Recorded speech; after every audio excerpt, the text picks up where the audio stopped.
Hey guys, tonight we begin with the history of football, or soccer.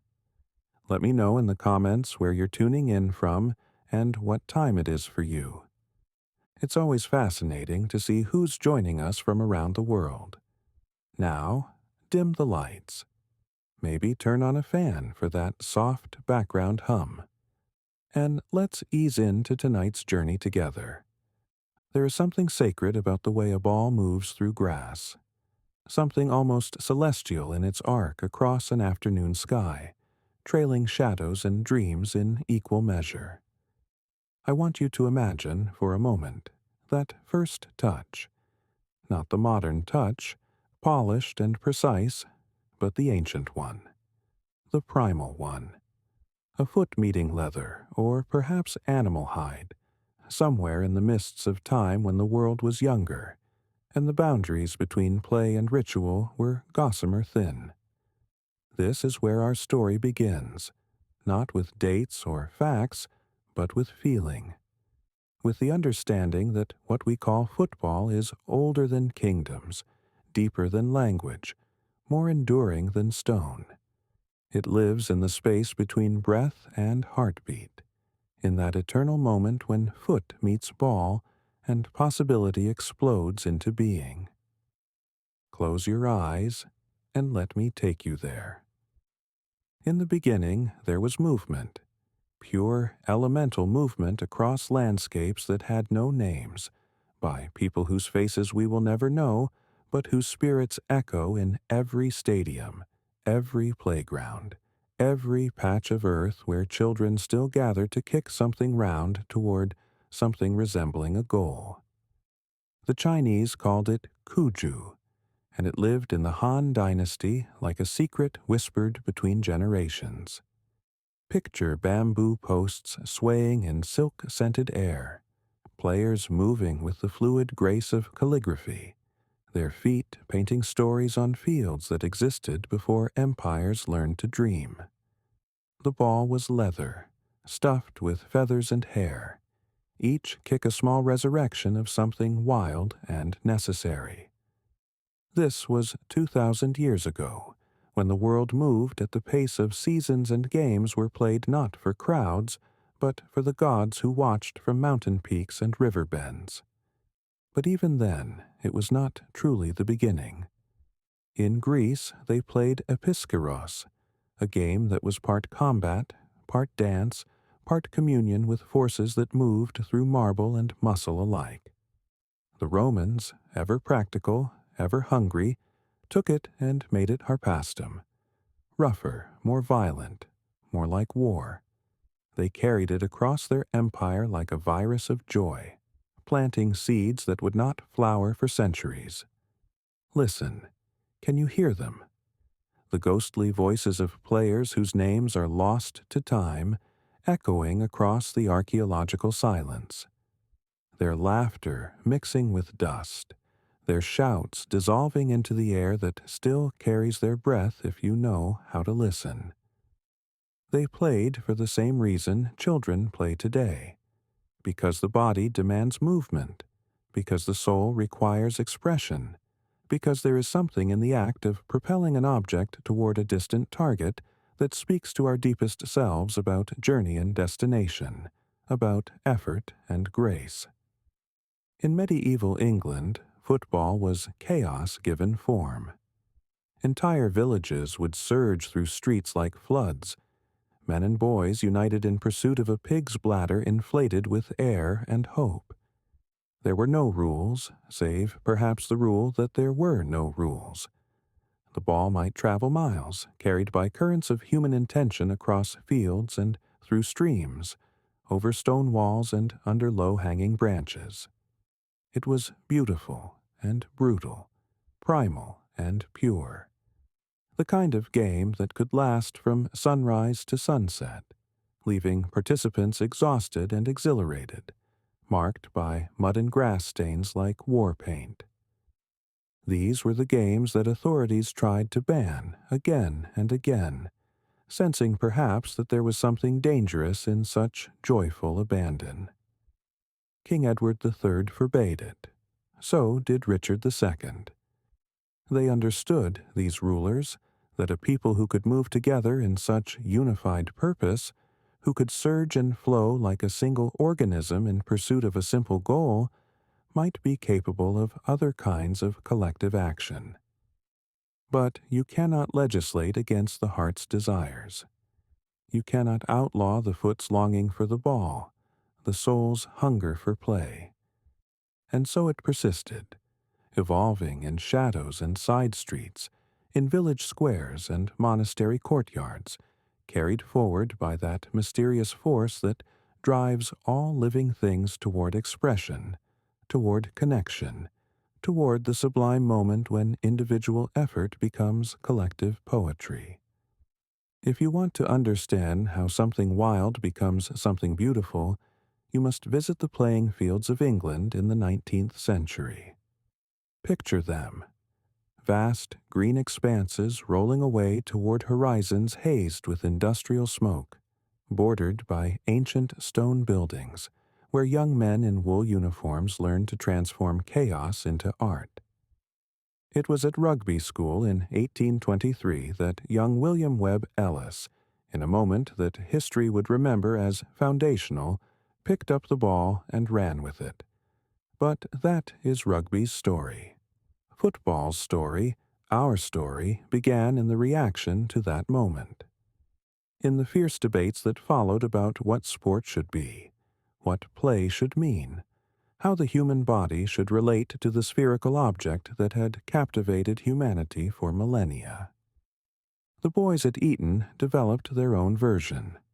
So did those at Harrow, at Winchester, at Charterhouse. Each school became a laboratory of possibility. Each headmaster and games master a philosopher of movement. Some allowed hands, others forbade them. Some permitted tackling, others emphasized the foot alone. The ball evolved, too, from the pig's bladders of medieval times to proper leather cases, hand-stitched by craftsmen who understood that they were creating more than sporting equipment. They were forging the vessels that would carry dreams. Cambridge University became the crucible where these various traditions met and merged. In 1848, representatives from different schools gathered in Parker's Piece, a name that carries its own poetry, to hammer out the first unified rules. Imagine that meeting. Young men with mud under their fingernails and grass stains on their knees, arguing passionately about offside positions and the proper dimensions of goals. They were creating more than regulations. They were writing the DNA of the modern game. But it was not until that October day in 1863, in a London tavern called the Freemasons' Arms, that football truly began to breathe with its own lungs. 11 clubs sent representatives to form the Football Association, and in doing so, they separated football from rugby forever. The Great Schism. Those who would use their hands and those who would rely on feet alone. It seems such a small thing now, this decision, but it was like choosing between two different languages, two different ways of being human. The rules they established were elegant in their simplicity. Goals should be 8 yards wide with a tape stretched between them 8 feet from the ground. The ball could be caught if it arrived directly from the foot, but could not be carried. No throwing, no hacking. That brutal practice of kicking opponents' shins that had made earlier versions of the game as much about combat as skill. What emerged was something cleaner, more fluid, more like dance than warfare. Sheffield Football Club, founded in 1857, had been playing their own version for years already. They were the oldest, the pioneers, the first to understand that this simple game could be more than mere recreation. They played by their own Sheffield rules until gradually, lovingly, they adapted to the London regulations. It was like watching separate streams converge into a single river, each tributary adding its own character to the flow. The first official international match was played in 1872 between England and Scotland at the West of Scotland Cricket Club in Glasgow. Picture it, a crowd of 4,000 gathering on a cold November day, breath visible in the air, voices rising like steam. England wore white shirts and dark trousers. Scotland wore blue shirts and white trousers. The ball was leather, heavy when wet, unpredictable in its bounce. The match ended 0-0, but something had been born in that stalemate. Not just international competition, but the recognition that this game belonged to no single nation, no single culture. It was becoming universal. Now we must descend from the privileged fields of public schools into the smoky, industrial heart of Britain, where football would find its true congregation. Picture the mill towns of Lancashire, the mining communities of Yorkshire, the shipyards of Liverpool and Newcastle.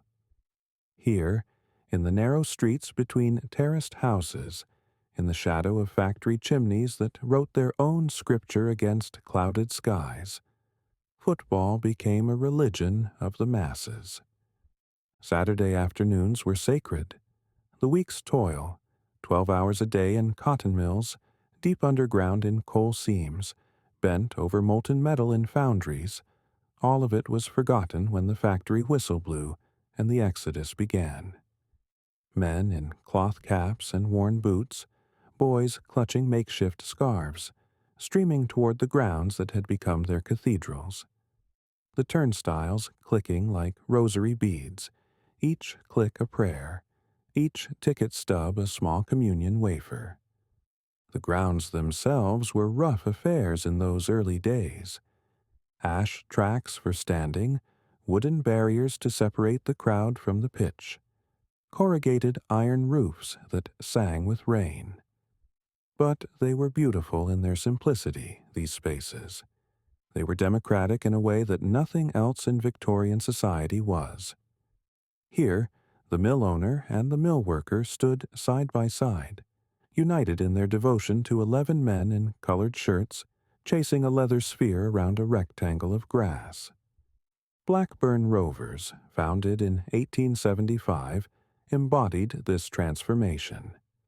They began as a team of public school boys and local clergymen, but gradually opened their doors to working-class players who brought a different kind of hunger to the game.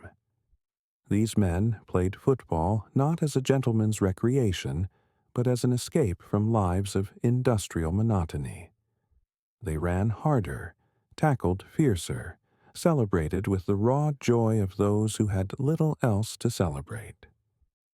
The professional era began officially in 1885, when the Football Association finally acknowledged what everyone already knew, that the best players were receiving payment for their services, and that this was not corruption but evolution. The amateur ideal died hard among the establishment, but it died nonetheless. Football belonged to the people now, and the people needed their heroes to be fed, housed, and compensated for the magic they provided on Saturday afternoons. Preston North End went undefeated in that first professional season of 1888-89, earning the title the Invincibles. They were managed by Major William Sudell, a cotton manufacturer who understood that success on the football pitch could generate profits beyond the factory gates. But more than that, he understood that professional football was creating a new kind of community, a new way for industrial cities to understand themselves and their place in the world. The Football League, founded in 1888 by Aston Villa director William McGregor, was the organizational structure that transformed this working-class passion into something sustainable. 12 clubs agreed to play each other home and away, creating a fixture list that would provide regular entertainment throughout the winter months. It was brilliant in its simplicity. a competition that would renew itself annually, offering hope to supporters regardless of their team's performance in any given season. Match days became rituals of belonging. The walk to the ground, following the same route every home game, past the same pubs and pie shops and betting parlors. The programs bought from boys with voices that cut through the pre-match din. The surge through the turnstiles into grounds that smelled of tobacco and wintergreen, of wet wool and human anticipation. The great roar when the teams emerged from the tunnel, 11 figures in each colored shirt stepping from shadow into light like actors taking the stage. And what theater it was. No scripts, no predetermined outcomes, just 22 men and a ball creating drama that could break hearts or lift souls in the space of 90 minutes. Every match was a story complete unto itself, yet part of an endless serialization that would continue long after the final whistle of every individual game. The crowds grew larger each season, 20,000, 30,000, eventually 50,000 and more, packed into grounds that had to expand upward since they could not expand outward. The terracing rose like amphitheaters, concrete and steel pyramids where working men and their sons created their own mythology. They sang songs that had been passed down through generations of supporters, adding new verses for new heroes, new disappointments, new moments of transcendence. This was where football learned to breathe with collective lungs, where individual skill became communal celebration. The player who scored was not just scoring for himself, but for thousands of others whose week would be brightened or darkened by his success or failure. The weight of that responsibility was enormous, but so was the reward. To be loved by thousands, to have your name chanted by voices that combined into something approaching the divine. This was a kind of immortality that no amount of money could purchase. Let us pause here, in this moment between football's birth and its global flowering, to consider the object at the center of all this passion. The ball itself, so simple and yet so perfect, so humble and yet so capable of transcending its physical limitations to become something mythical. In the beginning, there was no standardization. Footballs were hand-sewn by craftsmen who understood leather the way musicians understood instruments. Each ball was slightly different, a bit rounder here, a fraction heavier there, with its own peculiar bounce and behavior. The best ball makers were artists, their workshops filled with the scents of leather and wax, their hands moving with the precision of surgeons as they stitched panels together with threads that would hold under the stress of powerful kicks and rough landings. The classic design, 18 leather panels stitched together in a pattern that created near-perfect spherical geometry, emerged gradually through trial and error. It was not planned by committees or designed by engineers.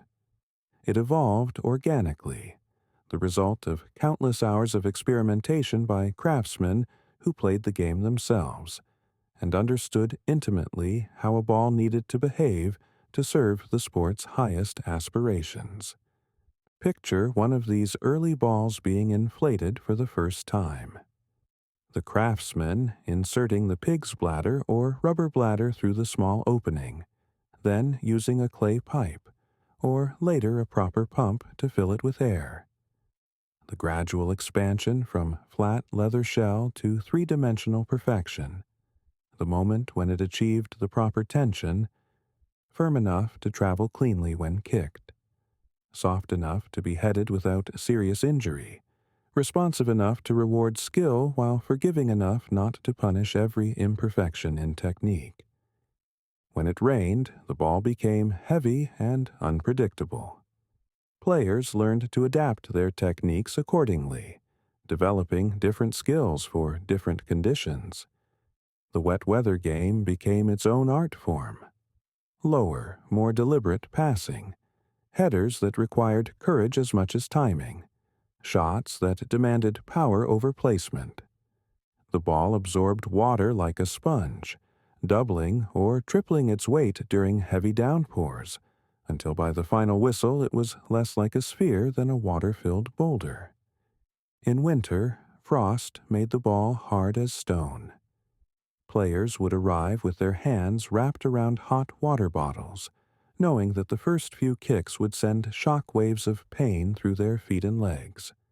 But they played anyway, because the game demanded it, because their supporters demanded it, because football was becoming bigger than comfort, more important than individual suffering.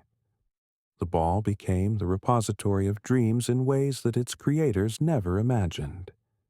Children would save their pennies for months to buy their own ball, often a cheap rubber substitute that bore only passing resemblance to the leather masterpieces used in professional matches. But it didn't matter. In their hands, in their minds, every ball was perfect. Every ball was capable of producing magic. In school playgrounds and on village greens, balls were kicked until the leather wore thin and the stitching began to fail. Then they were repaired with whatever materials were available: tape, string, patches cut from old clothing. A ball that had seen thousands of kicks, hundreds of hours of play, bore the accumulated marks of joy like a beloved book bears the thumbprints of countless readings. Professional players developed relationships with match balls that bordered on the mystical. They could sense variations in pressure, detect subtle changes in the leather's texture, adjust their technique based on how the ball felt in the first few touches of a match. The best players seemed to communicate with the ball, to understand its moods and preferences, to coax from it performances that lesser players could not achieve. And when a ball flew true, when it left the foot of a skilled player with perfect trajectory, spinning just so through the air, before nestling into the corner of the goal with that distinctive thud of leather against netting, it became for that moment more than an object. It became pure intention made manifest, human will transformed into geometric perfection, the physical embodiment of what we mean when we speak of dreams coming true. Football, like all great loves, could not be contained by borders.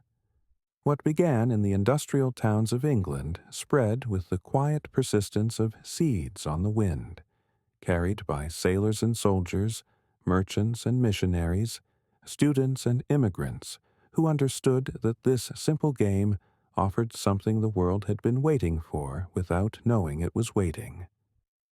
The British Empire became football's first vehicle of expansion, though not always in ways its colonial administrators appreciated.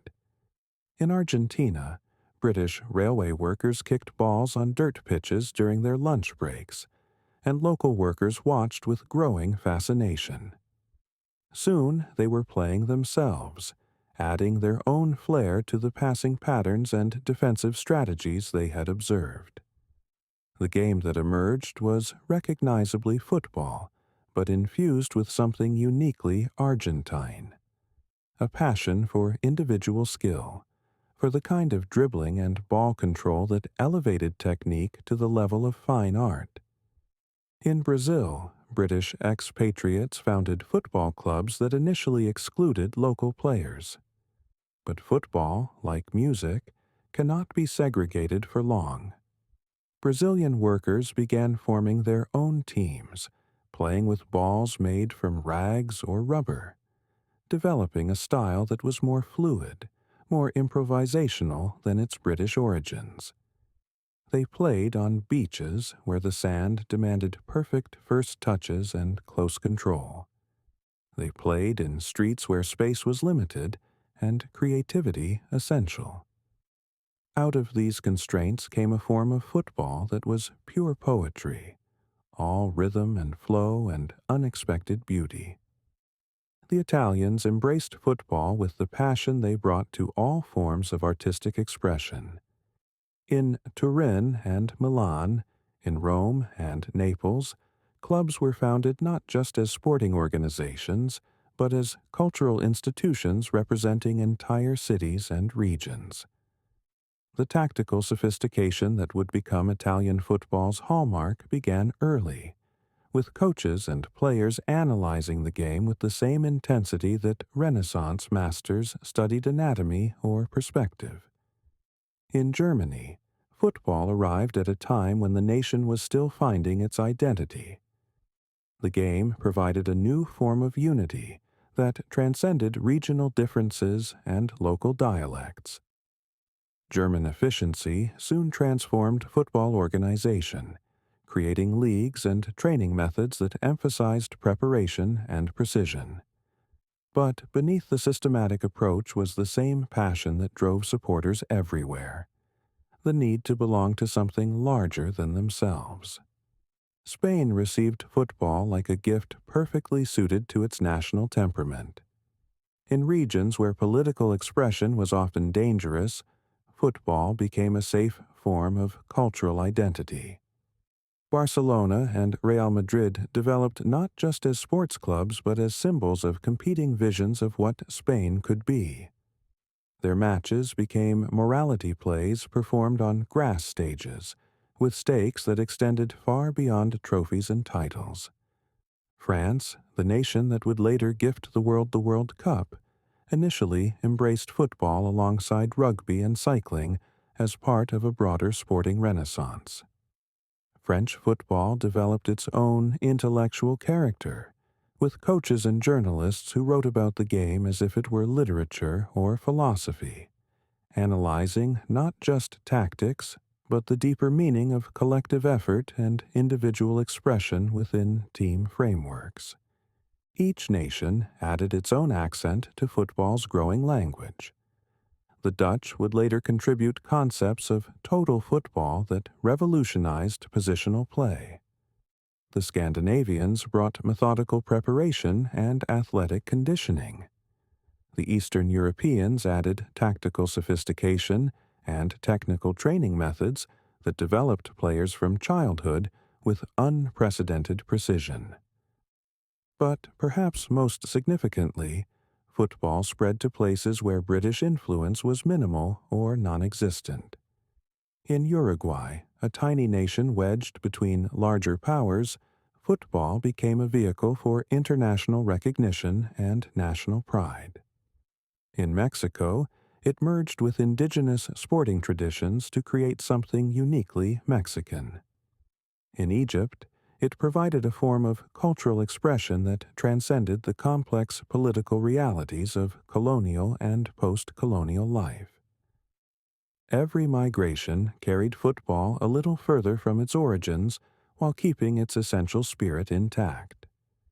Italian immigrants brought football to Argentina, where it mixed with British traditions and local innovations. German immigrants carried it to Chile.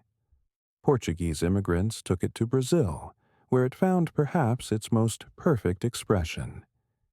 Each journey was a small act of cultural translation, transforming football while being transformed by it. The game adapted to every climate and culture while maintaining its fundamental character. It was played on frozen pitches in Sweden and sun-baked fields in Spain. It was played at sea level in Holland and at altitude in Bolivia. It was played by amateur gentlemen in England and professional artists in Argentina. Each variation added something to football's growing complexity, while proving that its appeal was truly universal. By the early 20th century, football had become a global language spoken with dozens of different accents, but understood by all who heard it. The sight of 22 men chasing a leather ball around a grass rectangle meant the same thing whether you were watching in Manchester or Milan, in Buenos Aires or Barcelona. The emotions it generated, hope and despair, joy and heartbreak, pride and humiliation were as universal as human nature itself.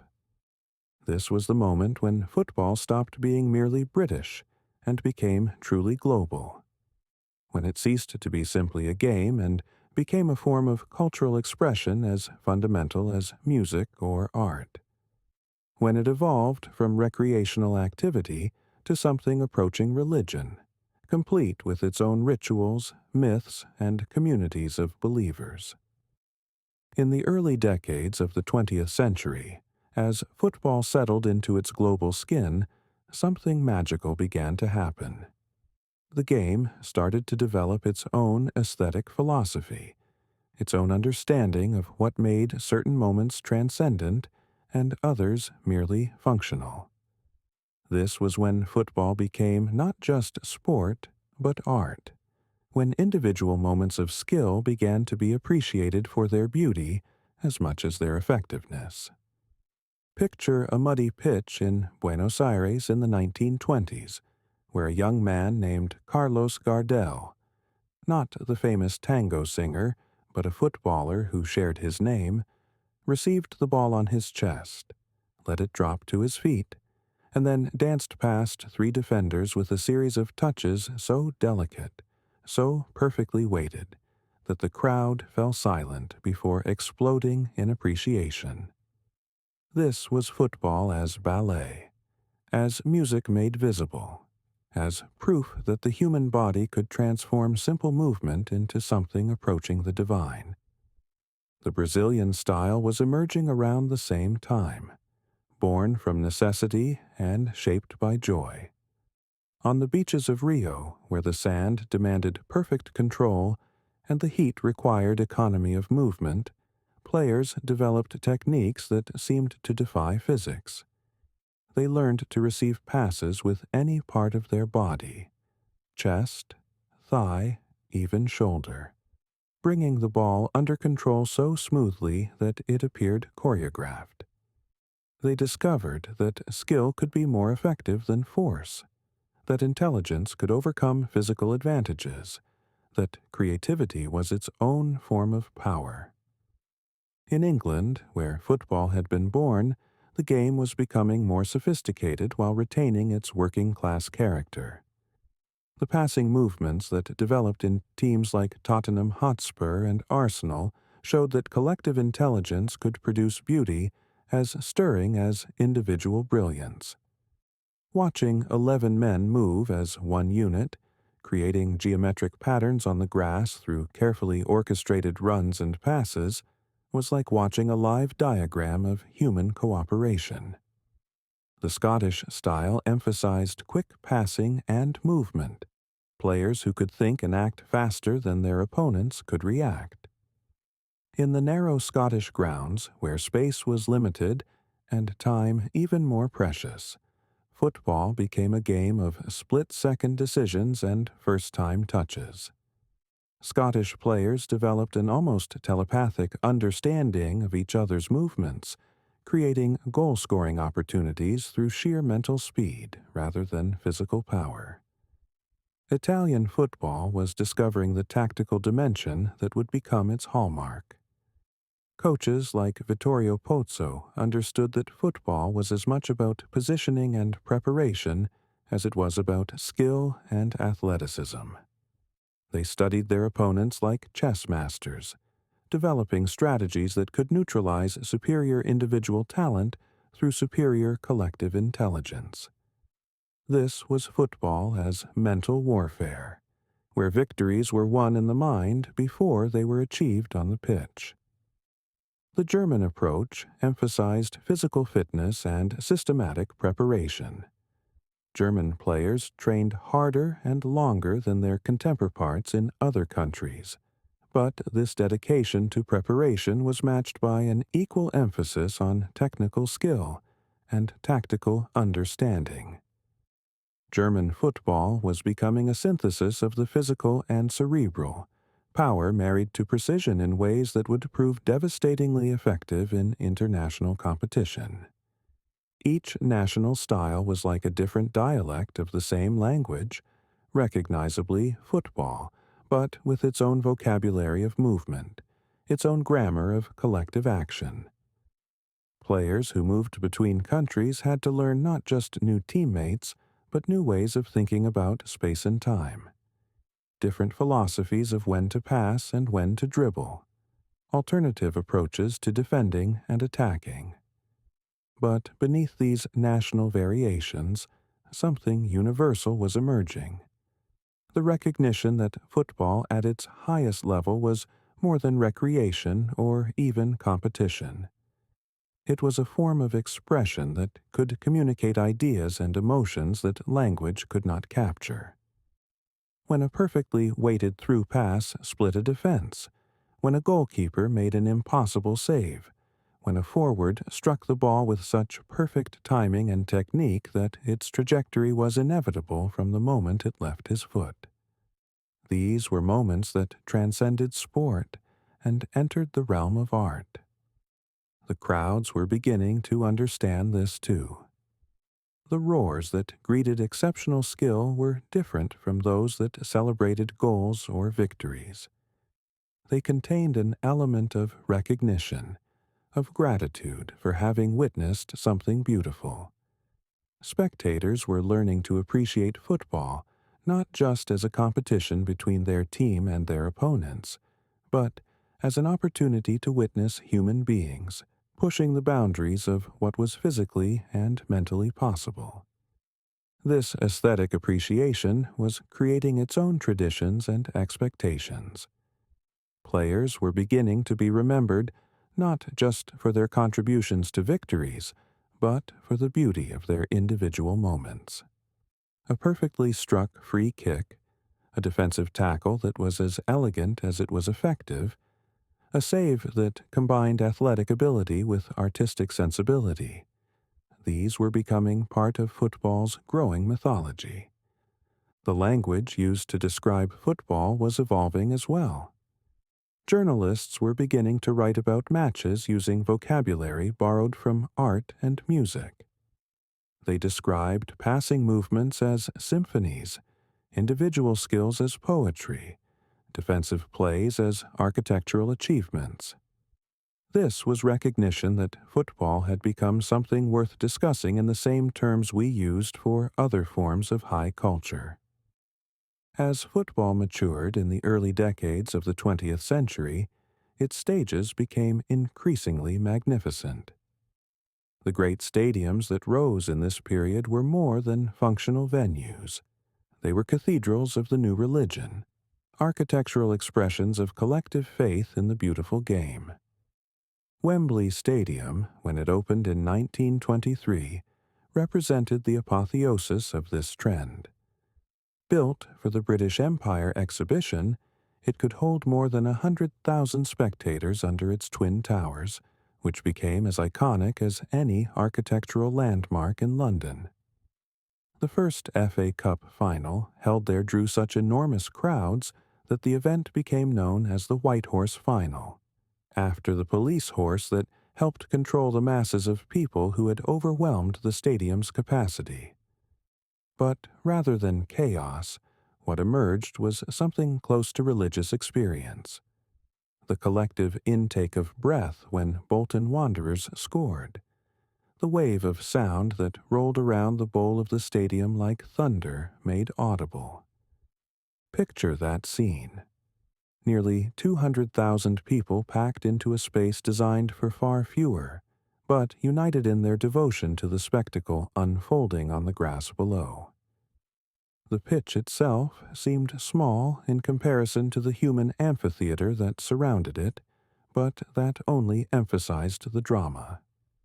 22 men in contrasting colors, moving according to rules and patterns that had been refined over decades, creating spontaneous theater for an audience that understood every nuance of the performance. The old Maracanã in Rio de Janeiro, when completed in 1950, would hold even more, nearly 200,000 people in a concrete bowl that rose like a volcano around the perfect green rectangle at its center. Brazilian crowds brought their own aesthetic to stadium culture, transforming the experience of watching football into something that engaged all the senses. The visual spectacle of tens of thousands of fans dressed in team colors, moving in coordinated waves of celebration or commiseration. The auditory experience of singing that never stopped. Rhythmic chanting that provided a musical soundtrack to the action on the pitch. The almost physical sensation of collective emotion washing over the crowd like weather systems. The electricity of anticipation before kickoff, the explosive joy of goals, the heavy silence of disappointment. Camp Nou in Barcelona, San Siro in Milan, Old Trafford in Manchester. Each great stadium developed its own character, its own acoustic properties, its own way of amplifying the emotions of the crowd and reflecting them back onto the pitch. Players spoke of being lifted by supportive crowds or intimidated by hostile ones, as if the architecture itself could influence the outcome of matches. The design of these stadiums reflected changing ideas about how football should be experienced. The early grounds had been built for maximum capacity, with spectators packed onto terraces where they stood throughout matches. This created an intensity of atmosphere that was unmatched, but it also meant that the experience of watching football was inherently physical. You were pushed and jostled by the crowd's movements. You felt the collective pulse of excitement or disappointment in your own body. As stadiums became more sophisticated, architects began to consider acoustics and sightlines with the same attention they might give to opera houses or concert halls. The best football stadiums became studies in how to create collective experience, how to design space that would enhance rather than diminish the drama unfolding at their center. The pitch itself was usually the most beautiful part of any stadium, a perfect rectangle of grass maintained with obsessive care, marked with precise white lines that created the geometry within which all football magic occurred. The groundsmen who tended these pitches were artists in their own right, understanding that the surface they created would influence every touch, every pass, every moment of the 90 minutes that would unfold on their canvas. Different pitches had different characters. Some were fast and true, rewarding quick passing and precise technique. Others were heavy and slow, favoring physical strength and defensive organization. The pitch at Wembley was famous for its perfect surface, so smooth and true that the ball would roll exactly where you intended it to go.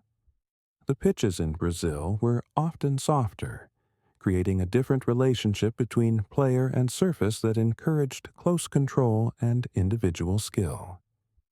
Weather added another dimension to stadium atmosphere. Rain transformed both pitch and crowd, creating conditions that demanded different skills and generated different emotions. Snow could turn a football match into something dreamlike, with the ball appearing and disappearing against the white background, players' breath visible in the cold air, the crowd's voices carrying farther in the crisp atmosphere.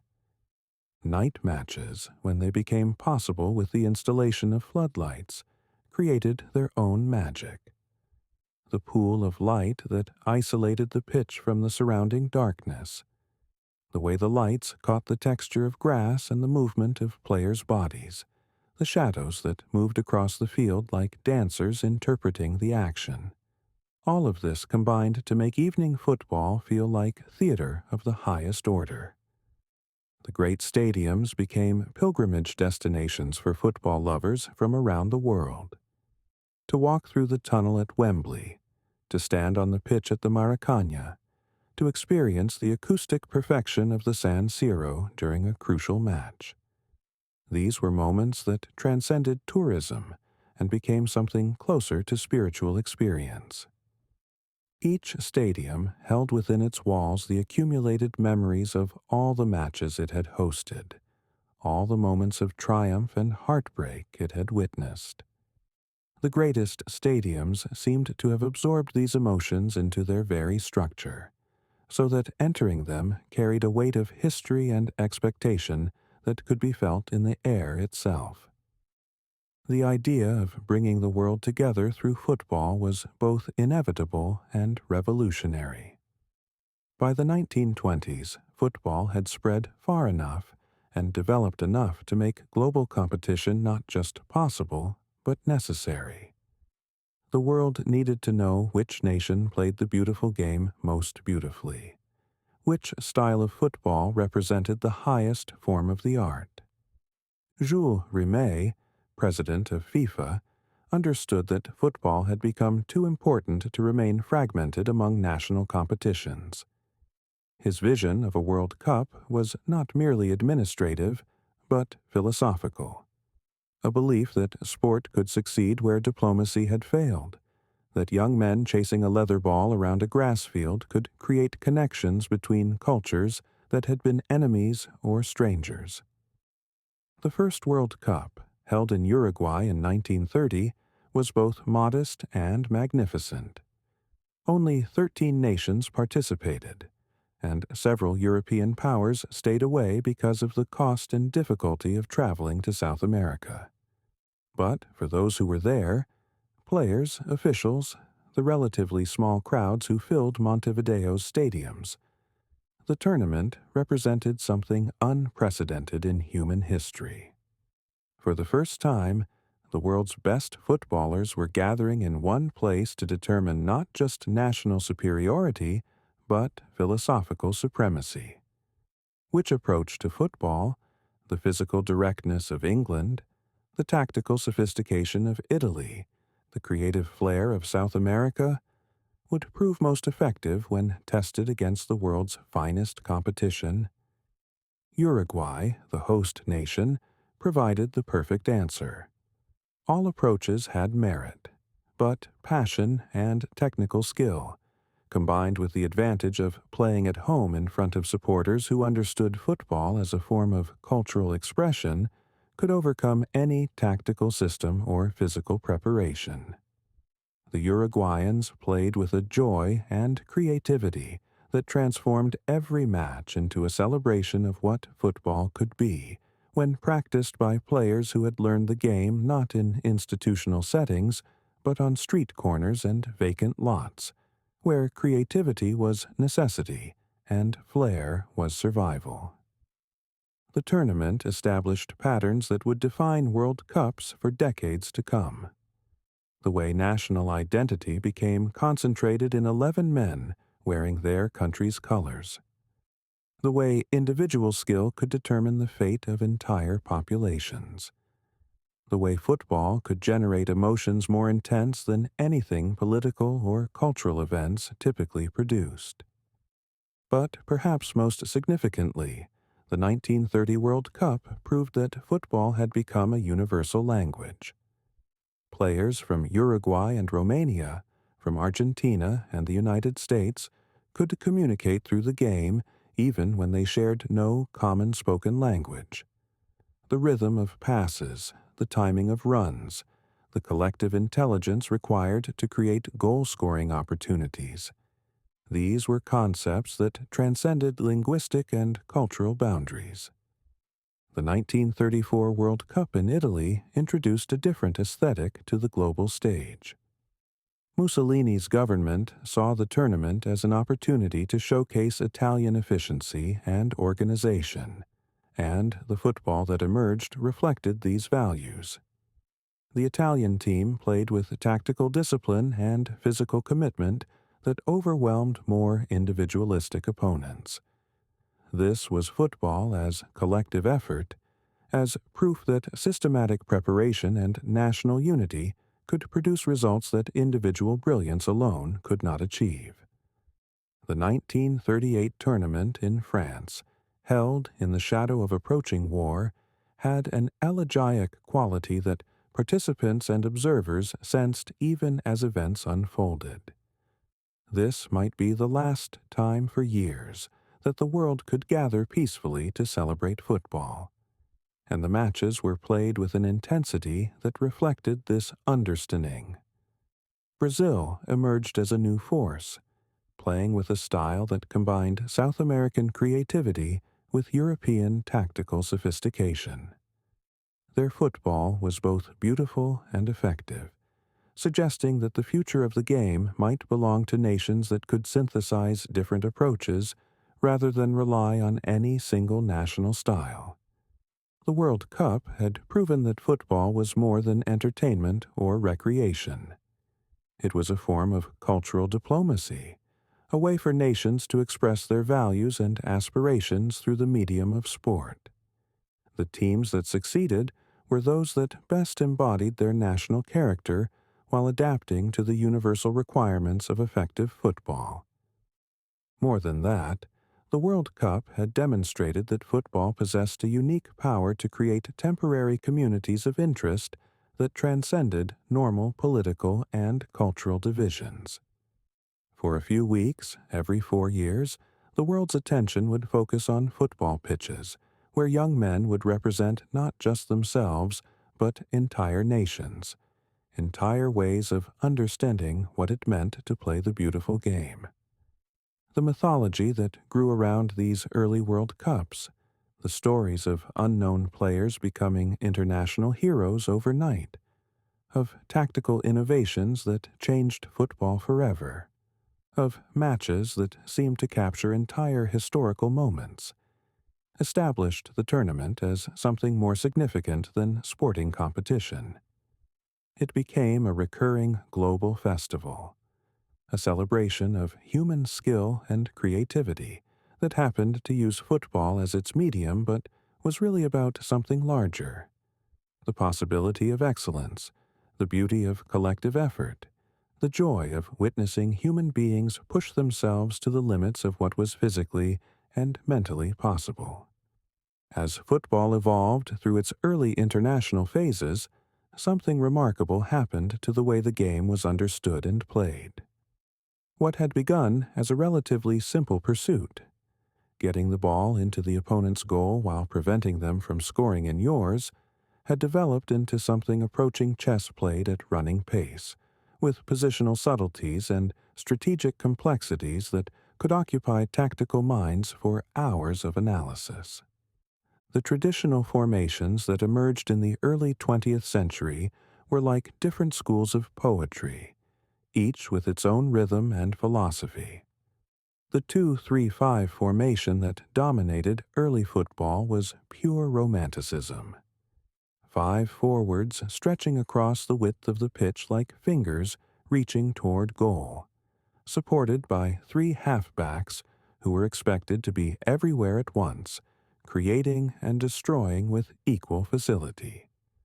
Picture those early tactical formations as living geometries, patterns of human movement that shifted and evolved throughout 90 minutes like kaleidoscope images. The center forward was the focal point, the player around whom all attacks were designed to flow. He was expected to be strong enough to hold the ball under pressure, skillful enough to create chances for his teammates, and clinical enough to finish the opportunities that came his way. The inside forwards flanking him were the creative artists, players whose vision and passing ability could unlock the most stubborn defenses. The wing halves were the engines of these early teams, players who covered enormous amounts of ground during matches, supporting attacks when their team had possession and dropping back to defend when the ball was lost. They needed the stamina of marathon runners and the tactical intelligence of field generals, constantly reading the flow of matches and adjusting their positioning accordingly. As football became more sophisticated, coaches began to realize that these traditional formations could be manipulated and modified to create tactical advantages. The Italians, always innovators in matters of strategy, developed the sistema in the 1930s, a more defensive approach that used a deeper-lying center half to create numerical superiority in defensive areas while relying on quick counterattacks to score goals. This tactical evolution reflected changing philosophies about how football should be played. The pure attacking formations of the early era assumed that the best defense was a good offense, that teams could outscore their opponents through sheer creative force. But as the level of competition increased and margins of victory decreased, coaches began to understand that defensive solidity was just as important as attacking flair. The Hungarian national team of the 1950s revolutionized tactical thinking with their concept of the deep-lying center forward. Instead of playing as a traditional target man near the opponent's goal, their center forward would drop back into midfield areas, creating confusion among opposing defenders and opening up space for teammates to exploit. This was tactical innovation of the highest order, proof that intelligence and creativity could overcome conventional tactical wisdom. Watching footage of those Hungarian teams, grainy black and white images that somehow make their movement seem even more fluid and graceful, is like watching the invention of a new language. Players who seemed to understand each other's thoughts before they were expressed, who could create goal-scoring opportunities through combinations of passes that appeared simple but required perfect timing and weight to execute successfully. The Brazilian World Cup teams of 1958 and 1970 took tactical evolution in a different direction, proving that individual skill and collective organization were not mutually exclusive. Their 4-2-4 formation provided defensive stability while allowing for the kind of creative freedom that produced some of the most beautiful football ever played. Players like Pelé and Garrincha were given license to express their individual genius within a tactical framework that supported and amplified their natural abilities. But it was the Dutch concept of total football in the 1970s that represented perhaps the most significant tactical innovation in football history. The idea that any player should be able to perform any role on the pitch, that positions were not fixed assignments but fluid responsibilities that changed based on the immediate demands of each situation. This was football as collective improvisation, 11 musicians creating symphonic music without a conductor.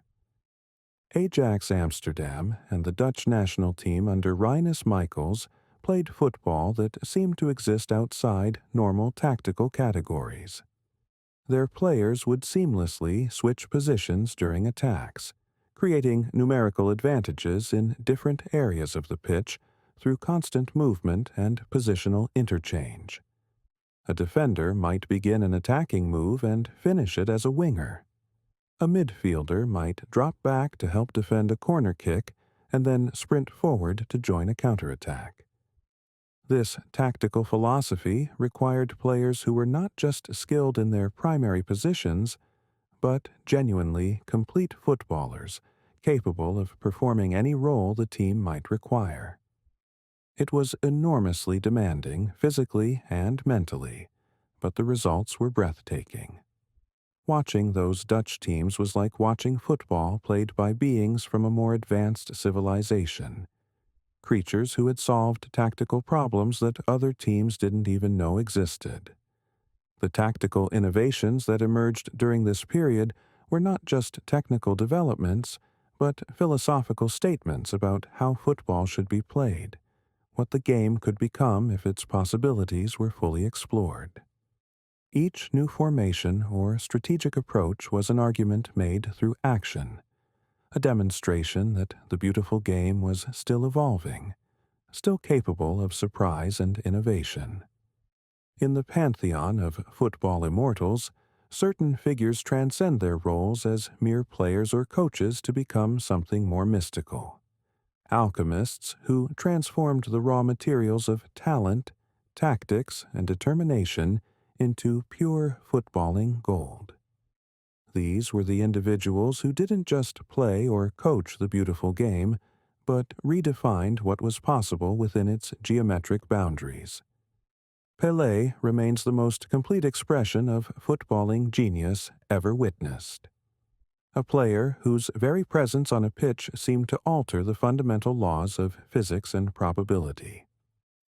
Born Edson Arantes do Nascimento in the small Brazilian town of Três Corações, he emerged from poverty to become the most recognizable athlete on the planet. But those biographical details hardly capture the essence of what made him transcendent. To understand Pelé, you must imagine football played by someone who existed in a different relationship with time and space than ordinary mortals. Where other players saw the game unfolding moment by moment, Pelé seemed to perceive entire sequences before they occurred, positioning himself not where the ball was, but where it would be 3 passes later. His goals were rarely accidents or moments of opportunism, but rather inevitable conclusions to chains of logic that began in his imagination before being translated into physical reality. Watch footage of his performances in the 1970 World Cup, particularly the final against Italy. Notice how he seems to float above the pitch rather than run across it, how his touches appear casual but achieve exactly the effect he intends, how his passes find teammates in positions that seemed impossible when he released the ball, but perfect when they received it. This was football as prescience, as if Pelé could see the matrix of possibilities that existed within each moment and choose the thread that would lead to beauty and success. But Pelé was more than individual brilliance. He was a master of collective intelligence, a player who made his teammates better through his mere presence. The Brazilian teams that won World Cups in 1958, 1962, and 1970 were filled with talented players. But Pelé was the catalyst who transformed talent into genius, individual skill into collective poetry. Johann Cruyff occupied a different space in football's mythology, the philosopher king who understood the game's deepest structures and could manipulate them with scientific precision. As a player, he was the embodiment of Dutch total football, the tactical innovator who could play any position because he understood the relationships between all positions. As a coach, he became football's greatest teacher, a man whose tactical insights influenced generations of players and coaches. Cruyff's football was intellectual in the best sense, based on principles of space and time that he had intuited through years of playing at the highest level. He understood that football was essentially about creating and exploiting numerical advantages, about manipulating opponents' positioning through movement and passing until gaps appeared that could be exploited by players who had anticipated rather than simply reacted. His Barcelona teams of the late 1980s and early 1990s played football that was both beautiful and ruthlessly effective, proving that aesthetic considerations and practical results were not contradictory, but complementary. The Dream Team that won the European Cup in 1992 played with a fluidity and intelligence that made their victories seem inevitable, as if they were solving mathematical equations rather than competing in sporting contests. Diego Maradona represented yet another archetype of footballing genius, the tragic hero whose brilliance was inseparable from his flaws, whose greatest moments contained elements of both sublimity and controversy. The goals he scored against England in the 1986 World Cup quarterfinal, one a handball that he credited to the hand of God, the other a 60-yard dribble through the entire English team, captured perfectly the duality of his character and his football. Maradona's genius was more emotional than intellectual, more instinctive than calculated. He played football as if it were a form of personal expression rather than team sport. bending the game to his individual will through sheer force of personality and skill. His relationship with the ball was so intimate that it appeared to be merely an extension of his body, responding to his desires with a precision that seemed supernatural. The Argentina team that won the 1986 World Cup was essentially Maradona plus 10 supporting players, but this was not a criticism. His ability to single-handedly determine the outcome of matches was so extraordinary that it transcended normal tactical considerations. He could create goals from nothing, turn defensive situations into attacking opportunities, generate magic from the most mundane circumstances. Franz Beckenbauer pioneered the role of the attacking sweeper, proving that defensive players could be as creative and influential as forwards. Der Kaiser, as he was known, played football with an elegance and authority that reflected his aristocratic nickname. He could orchestrate attacks from deep positions, initiate moves with passes that covered 40 yards with pinpoint accuracy, and arrive in attacking positions at exactly the right moment to provide the finishing touch. Beckenbauer's influence extended beyond his playing career into coaching and football administration. But his greatest contribution was demonstrating that leadership on a football pitch was not about shouting instructions, but about making the right decisions at crucial moments, about understanding the game deeply enough to influence its flow through intelligence rather than effort. These alchemists of the game shared certain characteristics despite their different playing styles and personalities. They all possessed an intuitive understanding of football that went beyond technical skill or physical ability. They could perceive patterns and possibilities that remained hidden from other players. They had the courage to attempt solutions that seemed impossible until they succeeded. More importantly, they all understood that individual brilliance was meaningless unless it served the collective good, that football genius was not about personal glory, but about finding the most effective way to help their teams achieve success. Their legacy lies not just in the trophies they won or the records they set, but in their expansion of football's possibilities, their proof that the beautiful game was capable of moments of transcendence that justified all the passion and devotion it inspired. The relationship between football and national identity became most visible during the great international tournaments that punctuated the sport's evolution. Each World Cup and Continental Championship was not merely a sporting competition, but a complex negotiation between different ways of understanding what football could be, what it should represent, how it could express the deepest values and aspirations of the nations whose colors were worn by 22 men on a grass rectangle.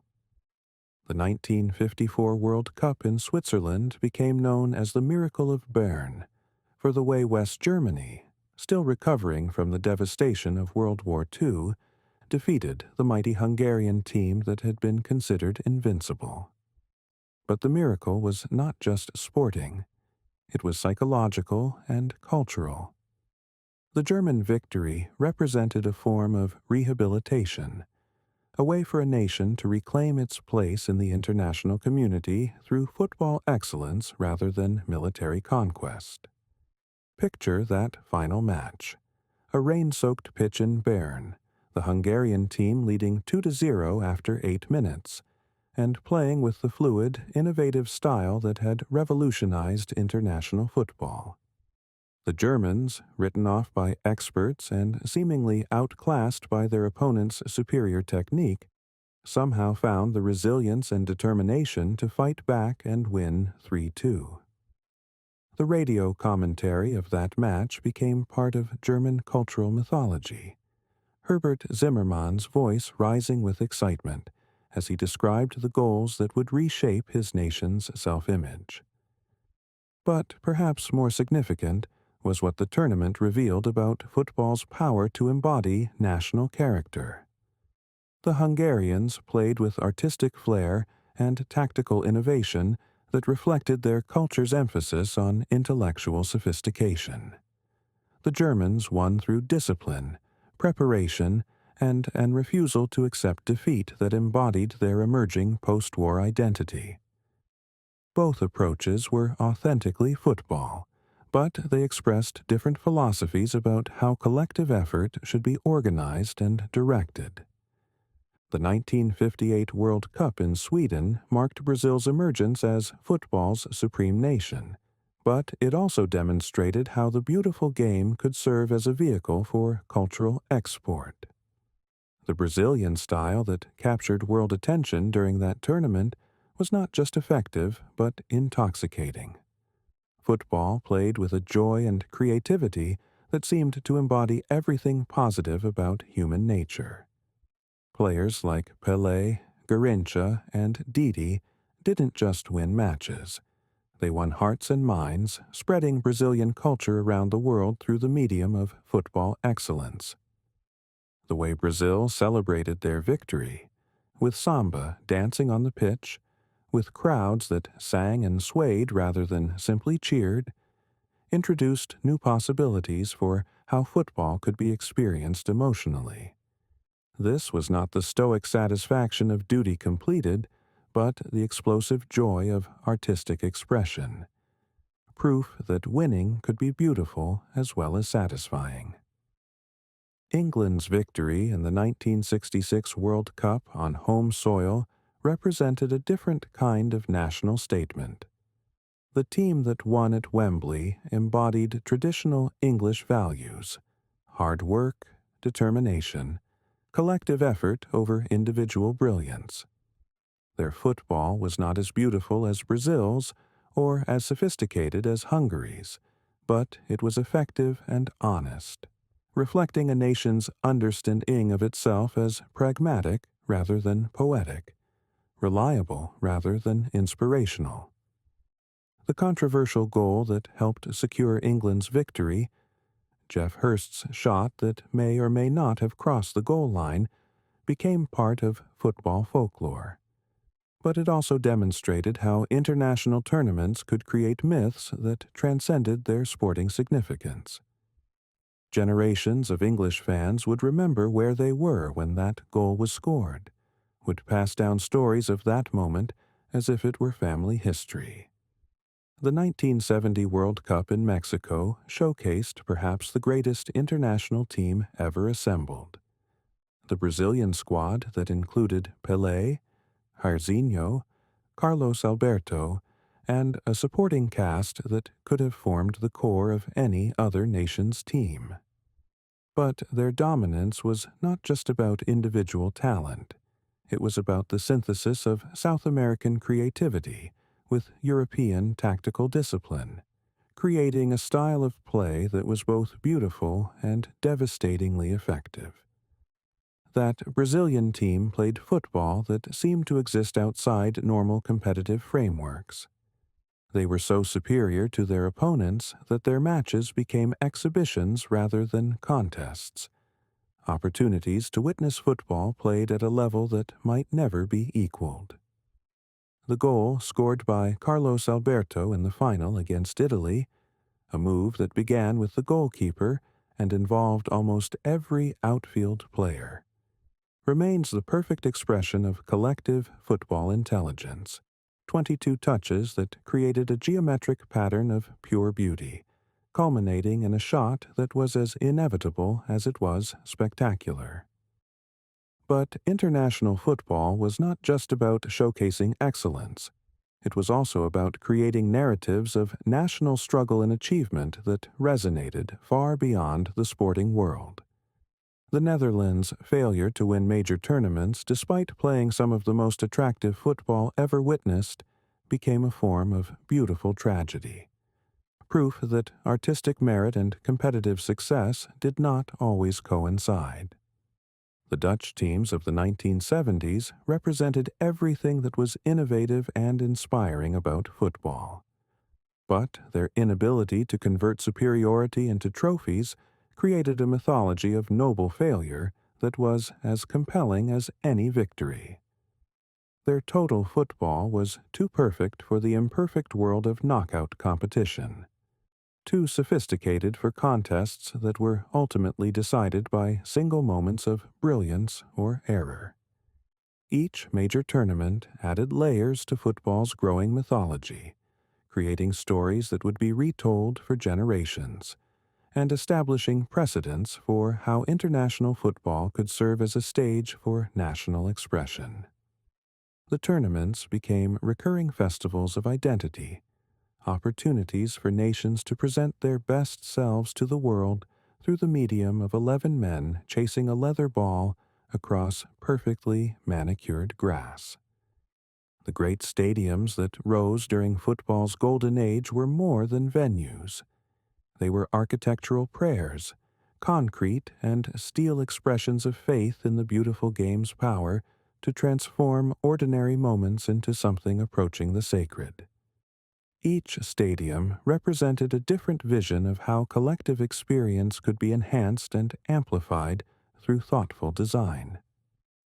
The Maracanã, when it opened for the 1950 World Cup, was the largest stadium in the world, capable of holding nearly 200,000 people in a concrete bowl that seemed to defy both engineering logic and aesthetic possibility. But its significance transcended mere size. This was Brazilian football's temple, the place where the Jogo Bonito would be celebrated with appropriate grandeur. Imagine the opening match of that World Cup. Brazil versus Mexico, with 81,649 spectators creating a wall of sound that seemed to have physical weight. The noise level was so intense that players reported difficulty hearing their own thoughts, let alone their teammates' instructions. The crowd became part of the match in ways that had never been experienced before, their collective emotion washing over the pitch like a tide that could lift Brazilian players or overwhelm visiting teams. The tragedy of the 1950 World Cup final, Brazil's shocking defeat to Uruguay in front of their home crowd, transformed the Maracanã from celebration into mourning ground overnight. The silence that followed Uruguay's winning goal was more devastating than any crowd noise could have been. Nearly 200,000 people suddenly rendered speechless by the cruelty of sport, by the reminder that football could break hearts as easily as it could lift spirits. But the Maracanã recovered, as great stadiums always do, absorbing that disappointment into its accumulated memory, and becoming stronger for having witnessed both triumph and tragedy. The stadium that emerged from that experience was wiser, more complete, capable of containing the full range of emotions that football could generate. Wembley Stadium, with its iconic twin towers, represented a different architectural philosophy. Where the Maracanã was pure Brazilian exuberance given concrete form, Wembley embodied English tradition and formality.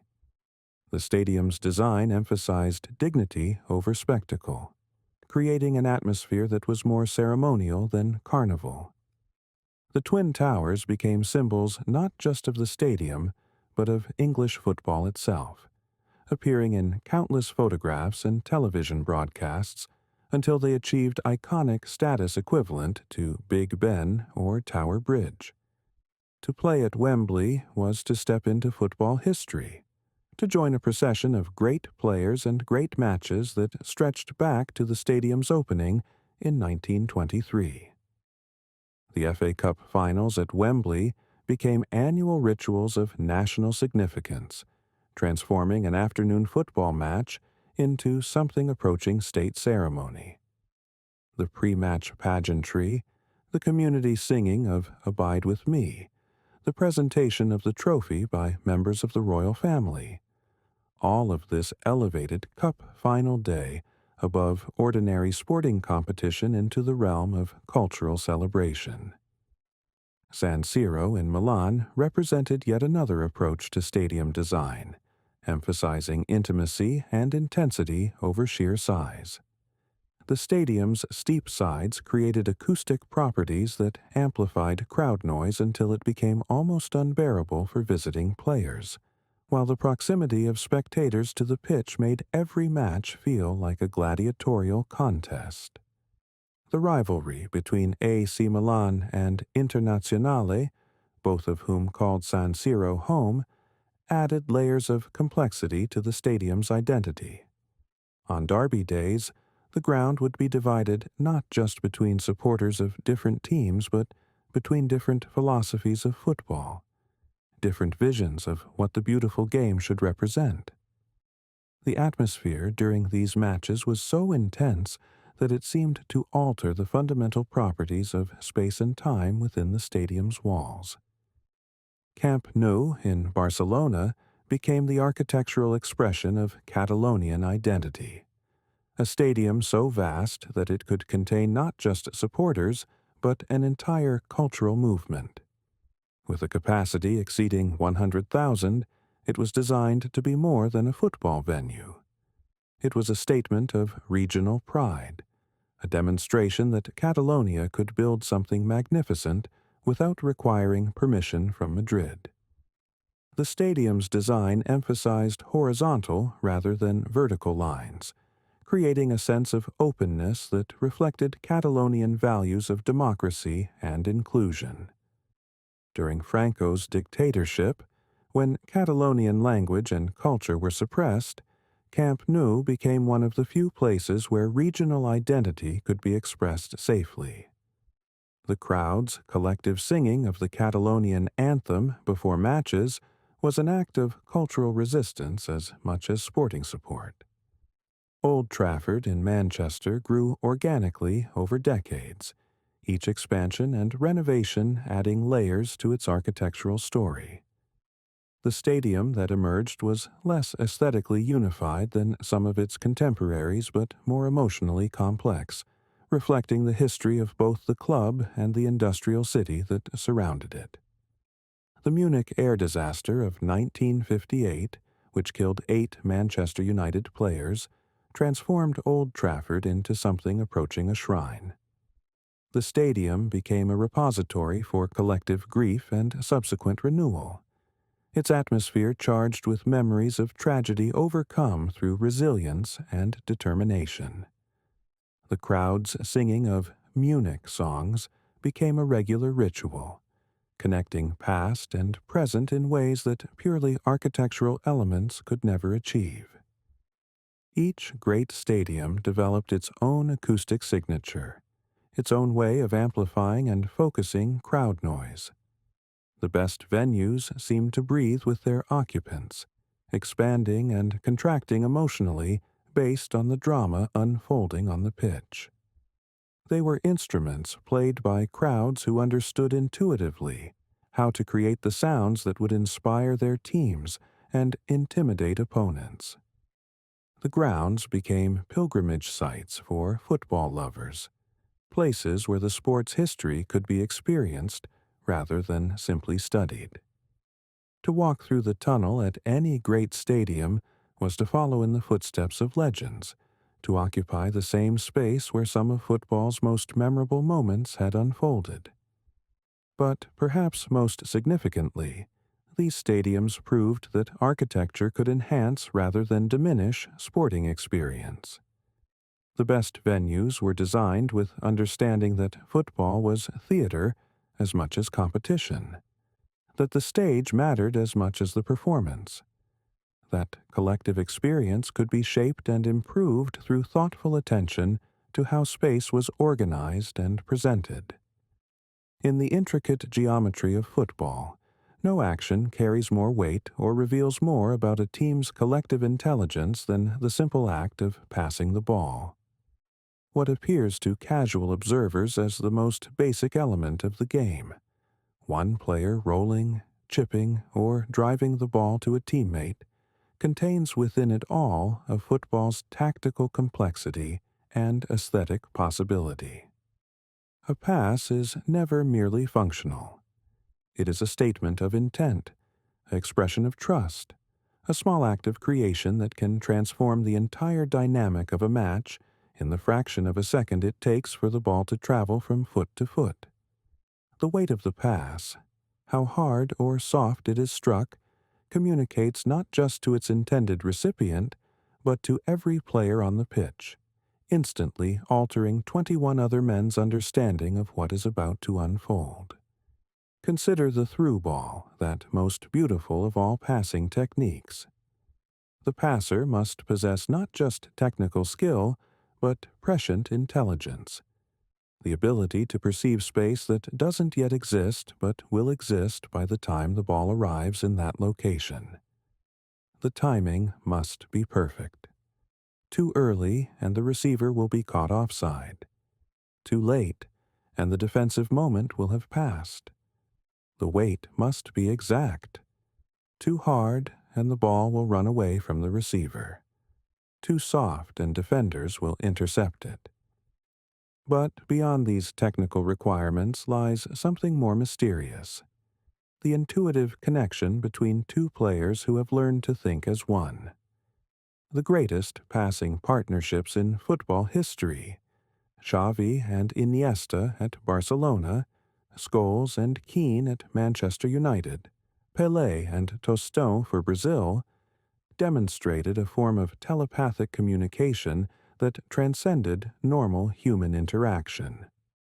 Watch footage of Barcelona during their golden period under Pep Guardiola, and you will witness passing elevated to the level of high art.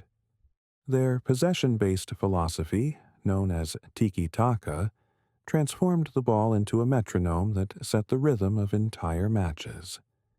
They would complete hundreds of passes during 90 minutes, each one serving multiple purposes: maintaining possession, drawing opponents out of position, creating space for the decisive pass that would unlock even the most organized defense. The Spanish national team that dominated international football between 2008 and 2012 took this passing philosophy to its logical conclusion, proving that patient antigen circulation of the ball could overcome any tactical system or physical advantage. Their matches became lessons in collective patience and precision, demonstrations that football was as much about mental discipline as physical ability. But passing excellence took many forms, each reflecting different philosophical approaches to how football should be played. The German style emphasized vertical passes that quickly moved the ball from defensive to attacking areas, valuing efficiency over aesthetic flourish. German midfielders were taught to see the pitch as a series of channels that could be exploited through precise, forward-thinking distribution.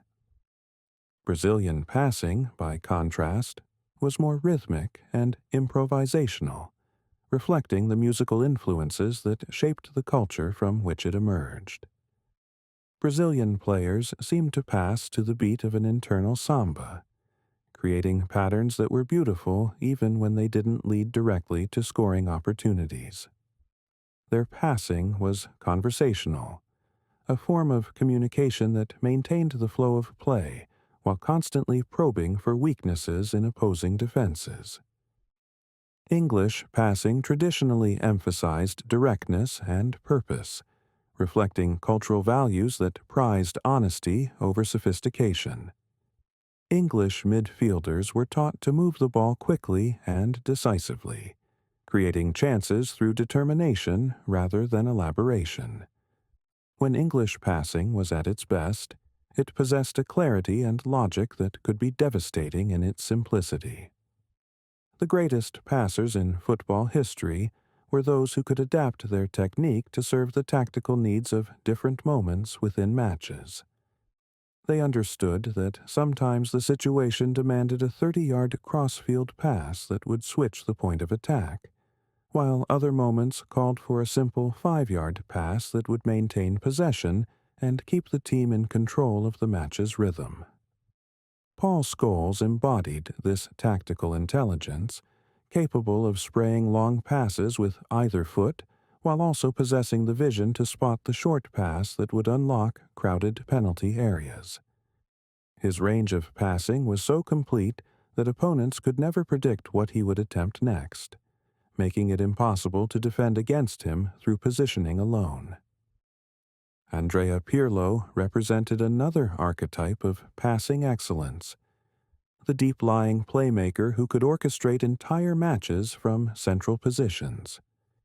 His passing was both technically perfect and tactically sophisticated, each ball he played designed not just to reach its intended target, but to create the optimal conditions for the next phase of his team's attack. Xavi Hernandez perhaps understood passing better than any player in football history, treating each ball he played as part of a larger composition that would unfold over the course of 90 minutes. His passing statistics, often exceeding 90% accuracy while attempting dozens of passes per match, only hint at his true contribution, which was the way he controlled the tempo and rhythm of matches through the intelligence of his distribution. But the beauty of passing in football lay not just in individual excellence, but in collective understanding.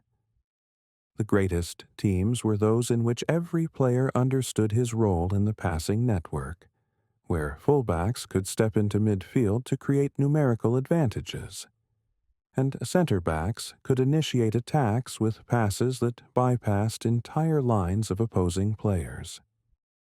The pass became football's most essential skill, not because it was technically demanding, though executed at the highest level it certainly was, but because it represented the sport's collaborative nature. In a game where individual brilliance was celebrated, passing reminded everyone that football's greatest moments emerged from collective intelligence, from the understanding that 22 individuals could create something together that none of them could achieve alone. In the grand theater of football, no position carries more weight or solitude than that of the goalkeeper.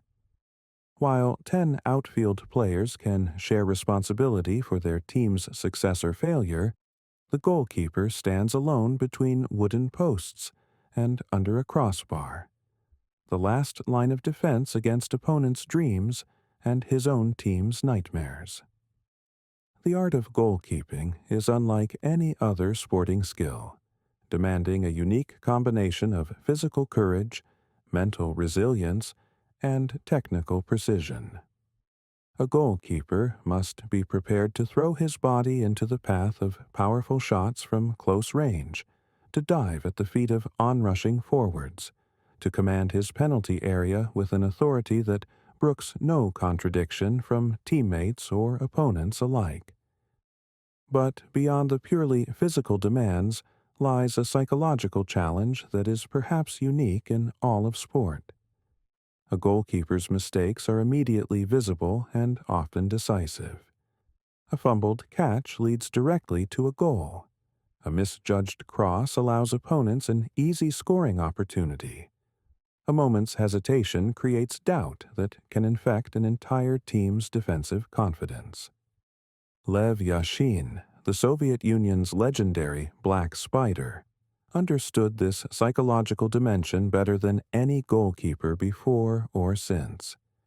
His presence between the posts was so commanding that forwards would alter their finishing techniques before they even received the ball. Such was his reputation for anticipating and preventing goals that seemed certain to score. Yashin's goalkeeping was theatrical in the best sense. Each save performed with a dramatic flair that enhanced rather than detracted from its effectiveness. He wore all black, making him appear like a shadow against the goal mouth, and his distribution was so accurate that his throws and kicks could initiate counterattacks with the precision of midfield passes. But perhaps most significantly, Yashin revolutionized the goalkeeper's role as a communicator and organizer. He understood that a goalkeeper's elevated position provided him with the best view of the entire pitch, making him ideally placed to direct his teammates' positioning and movement. His voice became as important as his hands, constantly organizing defensive lines and warning of approaching danger. The physical evolution of goalkeeping technique paralleled changes in the game itself. Early goalkeepers were primarily concerned with stopping shots, but as football became more sophisticated tactically, goalkeepers were required to do much more than simply prevent goals. They became the first line of attack, their distribution beginning offensive moves that could result in goals at the opposite end of the pitch. Gordon Banks, England's goalkeeper during their 1970 World Cup campaign, demonstrated how shot stopping could be elevated to the level of art. His save from Pele's downward header during that tournament is still considered the greatest save in football history, not just for its athletic achievement, but for its perfect timing and positioning. Banks dove to his right with such perfect anticipation that he was already in motion before Pelé made contact with the ball. His hand reached the ball at exactly the right moment to deflect it over the crossbar, denying what seemed like a certain goal through a combination of instinct, preparation, and athletic ability that bordered on the supernatural. The save became part of football mythology because it demonstrated the goalkeeper's unique power to alter the course of matches through single moments of brilliance.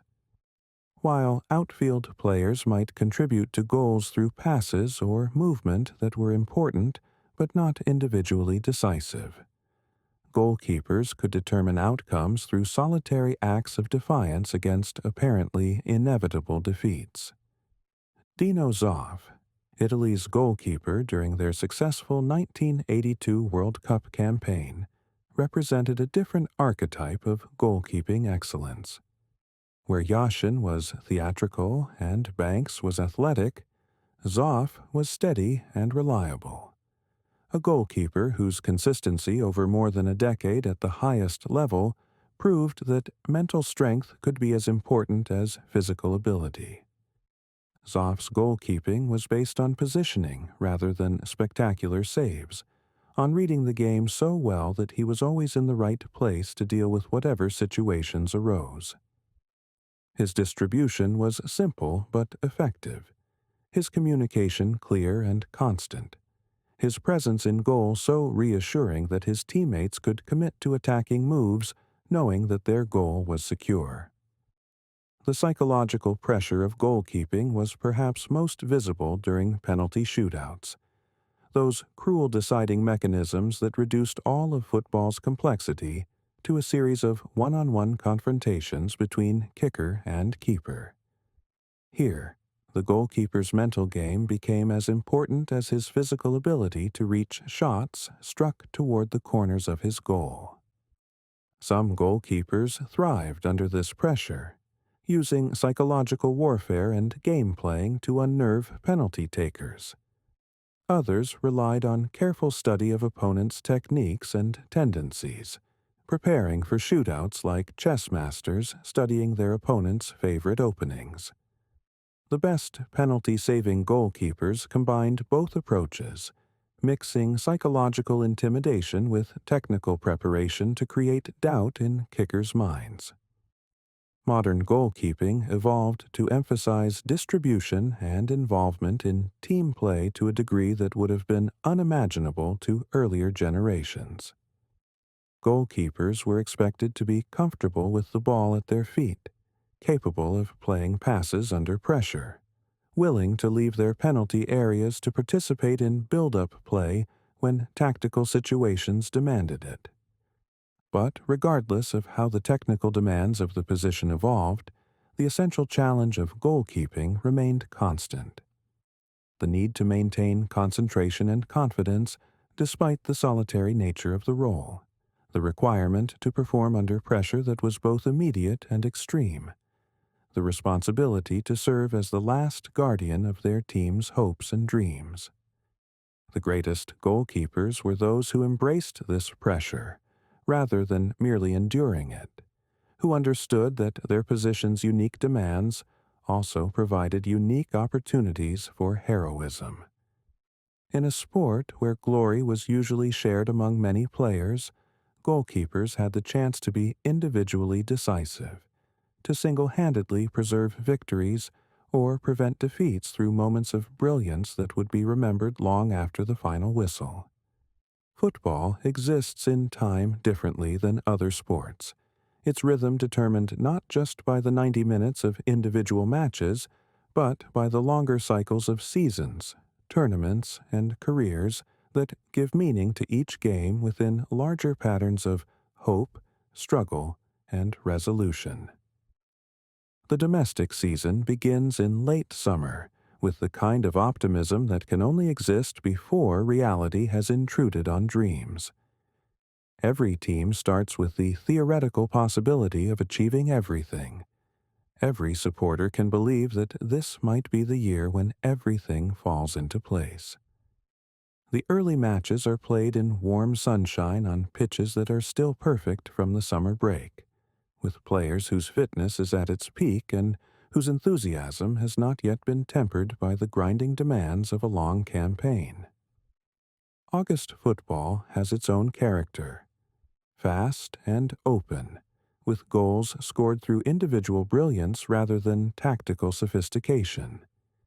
Teams are still finding their rhythm, experimenting with new signings and tactical variations, creating a sense that anything might happen. The crowds return from summer holidays with renewed appetite for the drama and passion that only football can provide. As autumn arrives, the season settles into its true character. The matches become more tactical, more controlled, as teams develop understanding of their strengths and limitations. The weather begins to affect playing conditions, requiring different skills and creating different types of matches. Rain makes pitches slower and more difficult to play on, favoring teams with physical strength over those who rely purely on technical ability. November and December bring the most demanding period of the domestic season, when matches are played in rapid succession and squad depth becomes crucial. This is when championships are often won or lost, not through spectacular victories, but through the ability to maintain consistency when conditions are most challenging. The pitches become heavy and muddy, the air cold and biting, creating an atmosphere that tests players' commitment as much as their skill. Winter football possesses its own beauty, though it is harder and less forgiving than the game played in perfect conditions. Snow can transform matches into something dreamlike, with the ball disappearing against the white background and players' breath visible in the cold air. The crowds huddle together for warmth, their voices carrying farther in the crisp atmosphere, creating intimacy that summer football rarely achieves. The new year brings renewal and the possibility of redemption.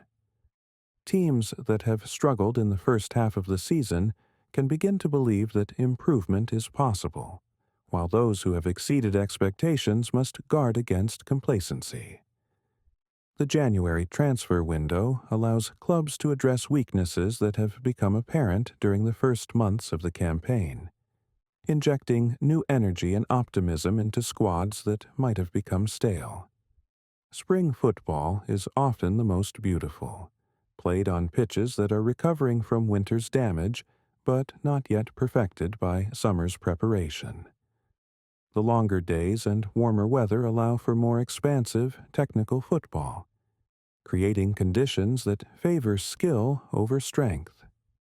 This is when the season's storylines reach their climax, when mathematical possibilities become certainties, when dreams are either realized or definitively ended. The final matches of the domestic season carry weight far beyond their sporting significance.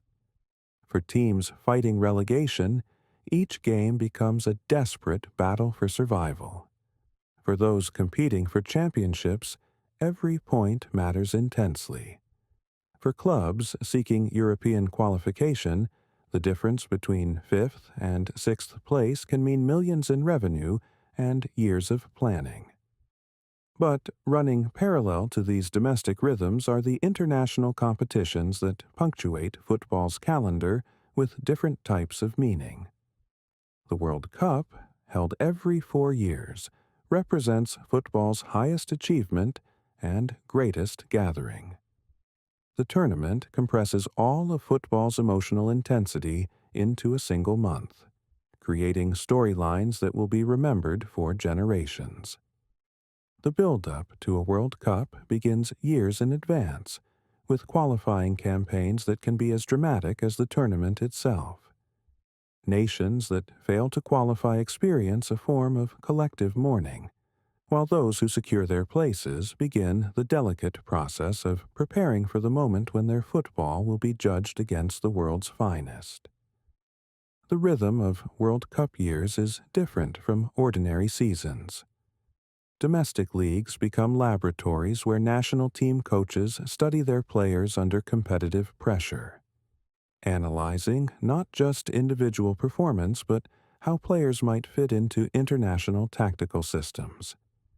The club versus country tension that exists throughout football becomes most acute during World Cup years, when national team managers must convince club coaches to limit their key players' minutes to prevent injury before the tournament.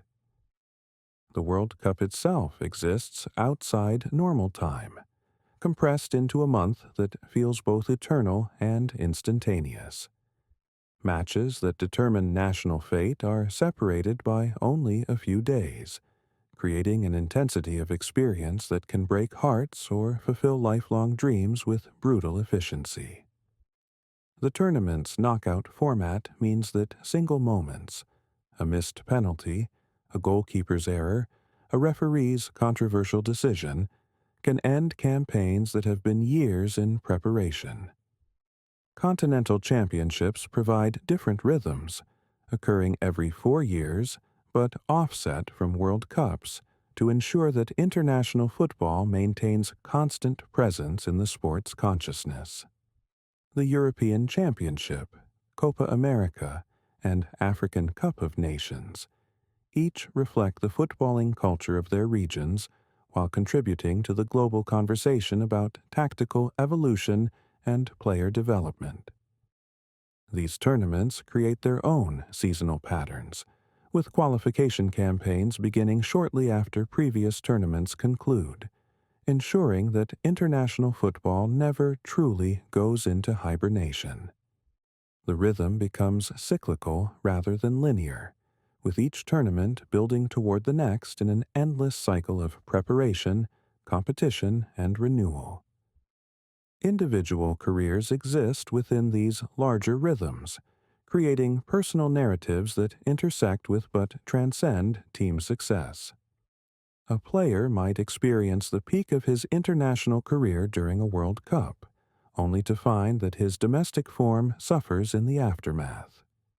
Others might achieve club success while struggling to translate that form to international competition, creating complex relationships between different levels of achievement. The greatest players are those who can synchronize their personal rhythms with football's larger cycles, peaking at the right moments, and maintaining consistency across different competitions and conditions. Pelé's 3 World Cup victories demonstrate this perfect timing, as does Messi's eventual triumph with Argentina after years of near misses that made his final success even more emotionally resonant. But the rhythm of seasons is also about decline and renewal, about the natural cycles that govern all sporting careers. Young players burst onto the scene with energy and ambition that can disrupt established patterns, while veteran players must learn to adapt their games to aging bodies and changing tactical demands. The most successful clubs are those that manage these transitions smoothly, identifying and developing new talent while extracting maximum value from experienced players. The transfer windows that punctuate modern football create additional rhythms, moments when the composition of teams can change dramatically. The summer transfer window, occurring between seasons, allows for major reorganization and strategic planning. The January window, in the middle of campaigns, provides opportunities for fine-tuning and emergency measures, but requires more careful consideration of squad chemistry and tactical integration. These rhythms create the emotional landscape within which football is experienced by supporters, players, and everyone connected to the game. The anticipation that builds during summer breaks, the weekly cycle of preparation and release that match days provide, the longer arc of seasons that can bring triumph or disappointment. All of these temporal patterns combine to make football more than just sport. They make it a way of organizing time itself, of creating meaning from the passage of days and months and years.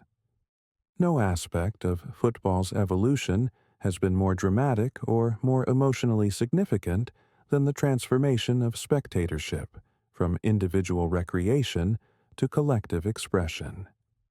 The crowds that gather in football stadiums represent something unprecedented in human history. Massive gatherings of people united by shared passion, creating forms of collective communication that transcend ordinary social interaction. The earliest football crowds were relatively modest affairs, gatherings of local supporters who knew many of the players personally, and whose presence at matches was as much social as sporting. These crowds were conversational, with individual voices audible and collective response emerging organically from shared experience rather than organized direction. But as football's popularity grew and stadiums became larger, something remarkable happened to the nature of spectatorship. Individual voices began to merge into collective sound, creating acoustic phenomena that no one had planned but everyone recognized as fundamentally important to the football experience. The crowd became an instrument capable of producing emotional effects that influenced not just their own experience but the performance of the players they had come to watch. The development of football chanting represents one of humanity's most successful experiments in spontaneous collective creativity. Unlike organized music, which requires preparation and coordination, football songs emerge from crowds through mysterious processes that no one fully understands. A few voices begin singing, others join in, and suddenly thousands of people are producing complex harmonic arrangements that would be impressive, even if they had been rehearsed. Liverpool supporters' adoption of You'll Never Walk Alone, originally from the musical Carousel, demonstrates how football crowds can transform existing cultural materials into something entirely new. The song's lyrics about walking through storms and holding your head up high provided perfect metaphorical content for football supporters. But the way Liverpool crowds sing it, with such emotional intensity that it becomes almost spiritual, creates meaning that goes far beyond the original theatrical context.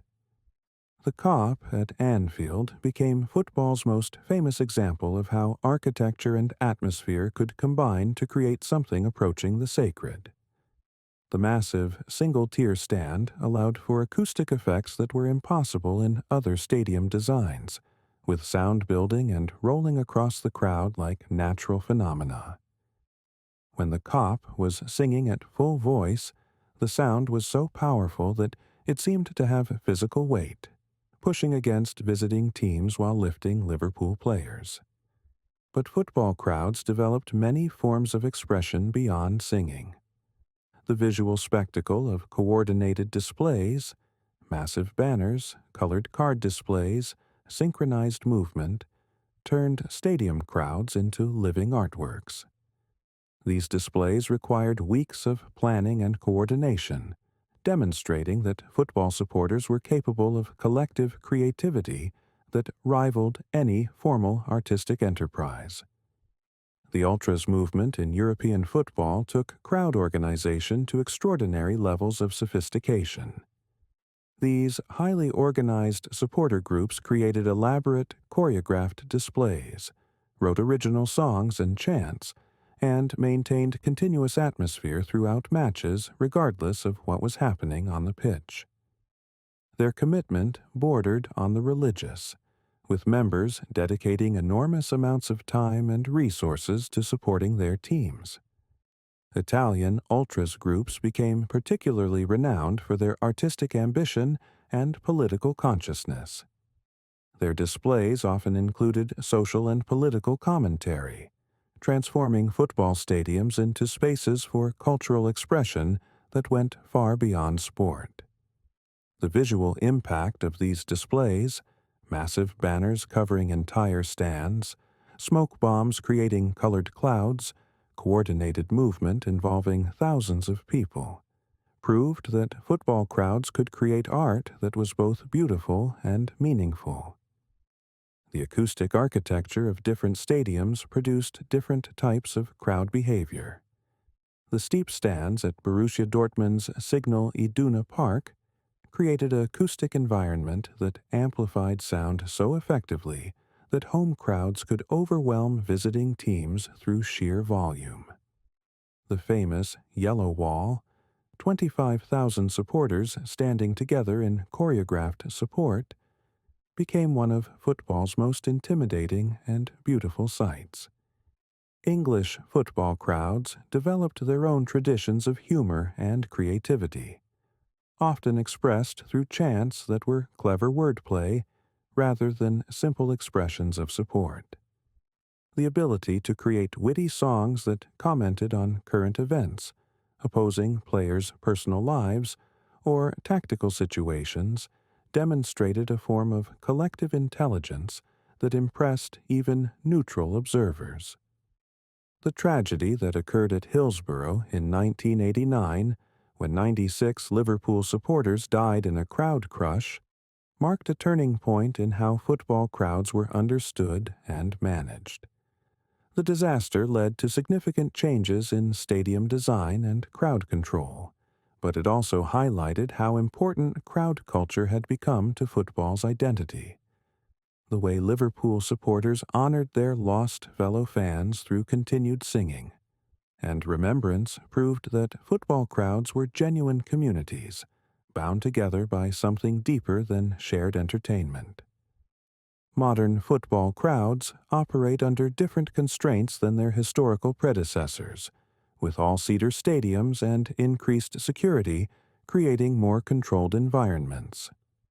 But the essential dynamic of collective expression remains unchanged.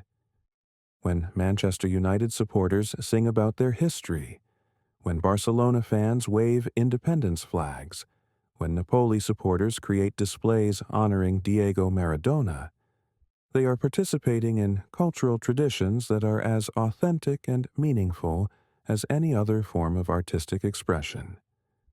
The globalization of football has created new forms of crowd culture, with supporter traditions spreading across continents and being adapted to local conditions.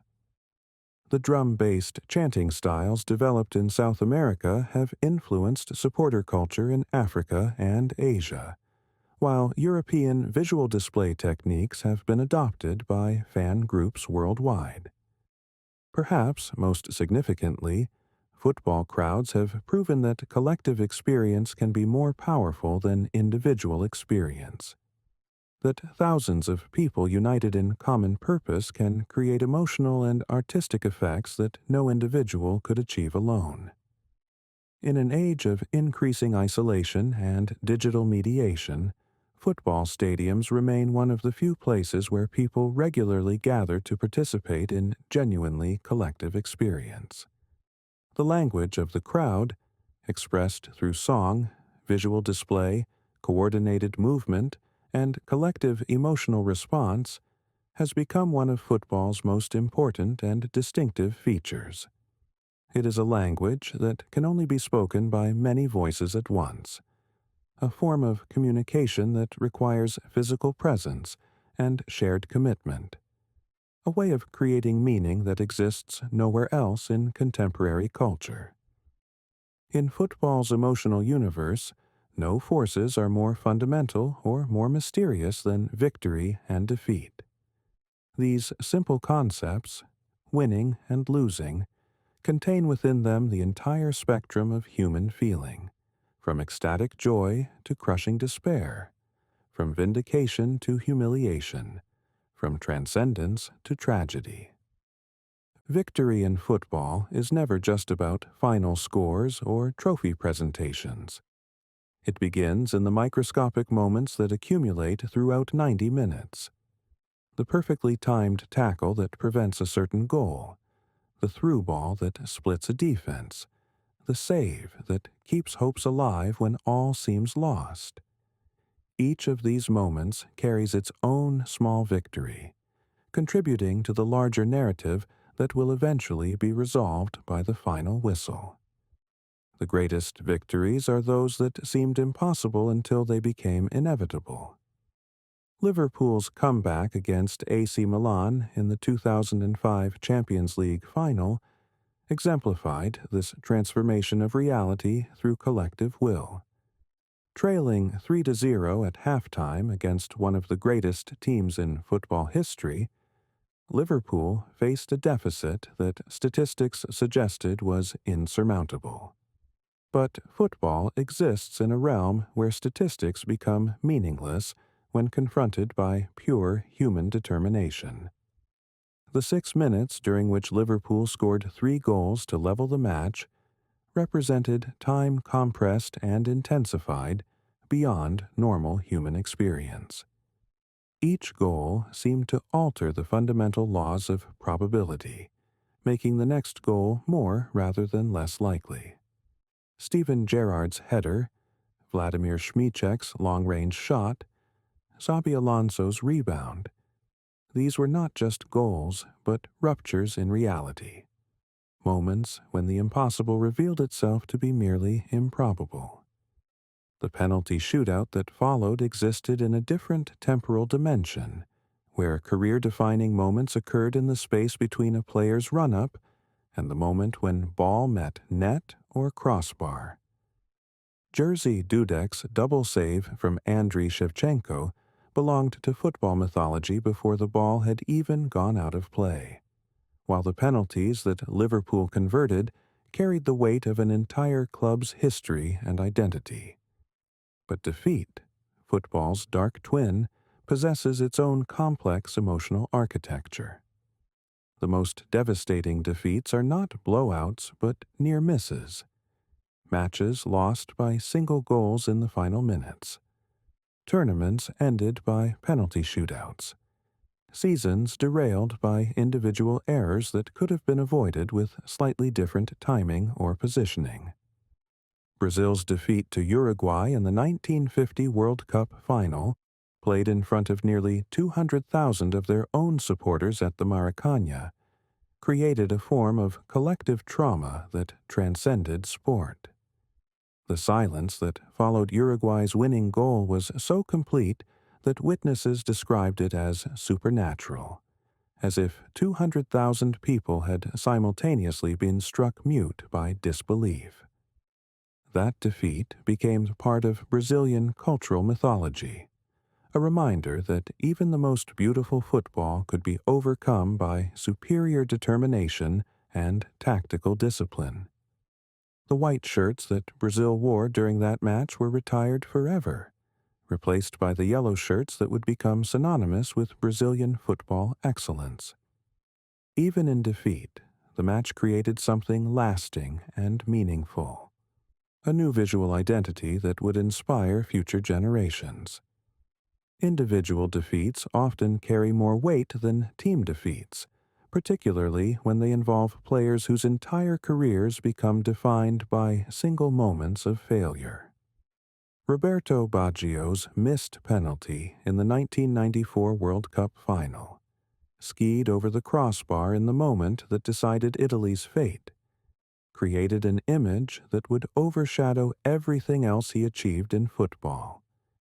The photograph of Baggio standing alone with his hands on his hips, isolated in his despair while Brazil celebrated around him, became one of sport's most powerful expressions of individual suffering. But football's treatment of defeat is more complex than simple tragedy. The sport's narrative structure allows for redemption in ways that few other activities do. Seasons follow seasons. Tournaments follow tournaments, creating infinite opportunities for players and teams to rewrite their stories, to transform past failures into future motivations. Manchester United's triumph in 1999, when they won the Premier League, FA Cup, and Champions League in a single season, gained much of its emotional power from the memory of previous defeats. The Champions League final against Bayern Munich, won with 2 goals in stoppage time, was made more dramatic by United's history of near misses in European competition. When Teddy Sheringham and Ole Gunnar Solskjaer scored within 2 minutes of each other, they were not just winning a match but completing a narrative arc that had been years in development. The collective experience of victory and defeat creates bonds between supporters that can last lifetimes. Strangers who celebrate together during moments of triumph or console each other during periods of disappointment form connections that transcend normal social boundaries. Football stadiums become spaces where these intense emotions can be safely expressed and shared, where individual joy or sorrow becomes collective experience. The rhythm of victory and defeat across seasons and careers creates patterns that supporters learn to read like weather systems. A team's early season form might suggest potential for achievement, but experienced supporters understand that football rarely follows linear trajectories. The capacity to endure defeat while maintaining faith in future victory becomes a form of wisdom that only football can teach. International football adds additional layers to the experience of victory and defeat, with national identity becoming concentrated in the performance of 11 players wearing their country's colors. When England won the World Cup in 1966, the victory became part of the national story in ways that transcended sport. When they failed to qualify for major tournaments, the disappointment was felt as collective failure rather than simply sporting setback.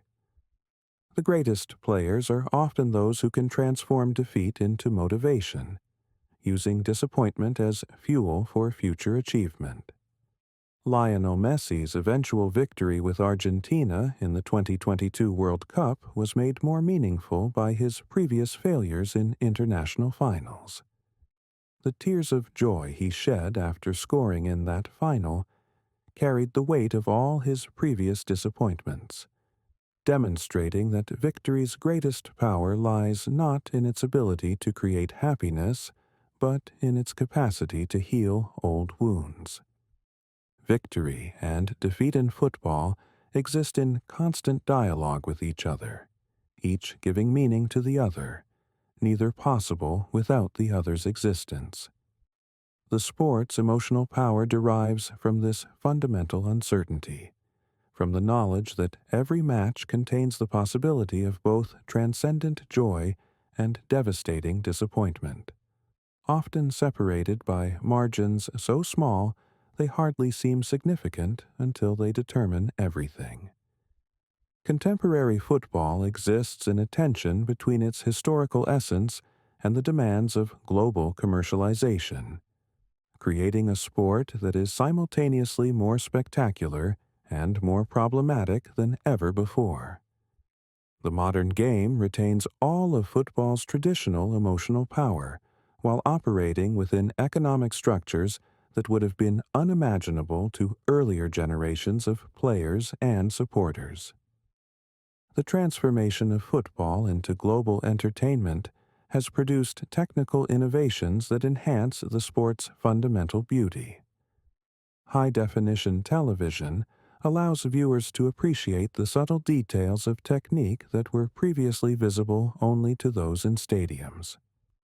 Slow-motion replays reveal the precise timing and skill required for movements that appear effortless in real time.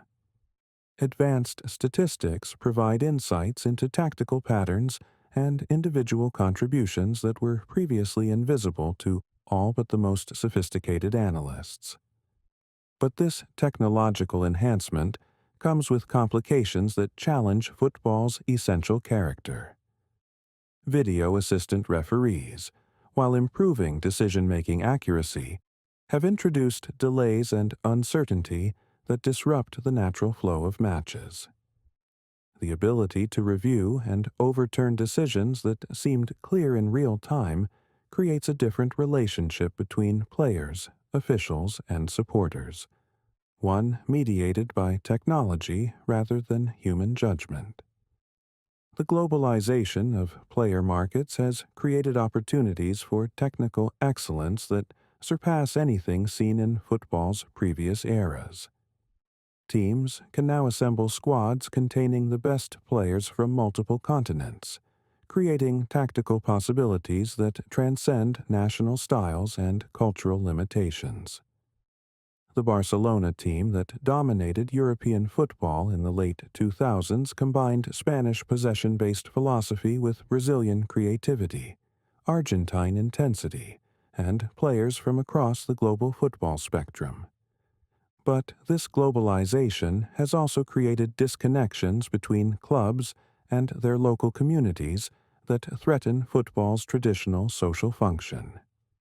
Teams that once represented specific cities or regions now operate as global brands, their identity determined more by commercial considerations than geographical or cultural connections. The pricing of tickets and merchandise has made football attendance prohibitively expensive for many of the working-class communities that created the sport's culture.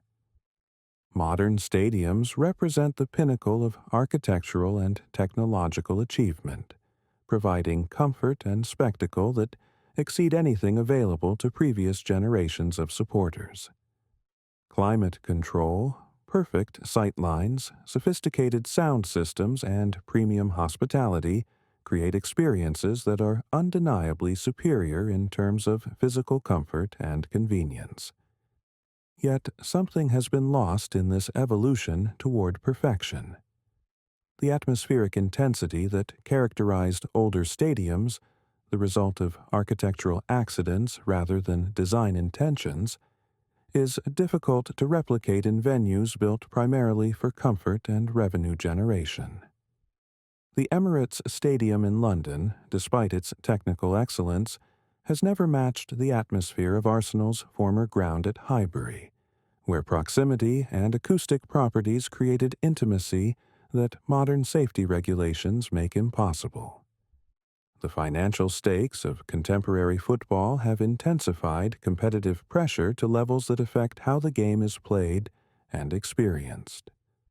Transfer fees exceeding €100 million create expectations that can crush even the most talented players, while the revenue implications of success or failure influence tactical decisions in ways that prioritize results over entertainment. Champions League qualification has become so financially crucial that domestic competitions often suffer as clubs prioritize European success over local traditions. The English FA Cup, once football's most prestigious knockout competition, now regularly features weakened teams from Premier League clubs who cannot afford to risk injury to key players or divert energy from more lucrative competitions. But modern football has also created unprecedented opportunities for tactical innovation and aesthetic achievement. Coaches armed with detailed statistical analysis and video technology can prepare for specific opponents with precision that was previously impossible. The tactical sophistication displayed by the best contemporary teams represents the culmination of more than a century of strategic evolution. Pep Guardiola's Manchester City demonstrates how modern resources can be deployed to create football of extraordinary beauty and effectiveness. Their possession-based style, supported by players capable of performing multiple roles within constantly shifting tactical systems, produces patterns of movement and passing that are genuinely artistic in their complexity and precision. The global reach of modern football has democratized access to the sport's highest levels, while creating new forms of inequality. Young players from previously marginalized regions can now be identified and developed through sophisticated scouting networks. But the concentration of talent in elite European clubs has created competitive imbalances that make domestic success in smaller leagues nearly impossible.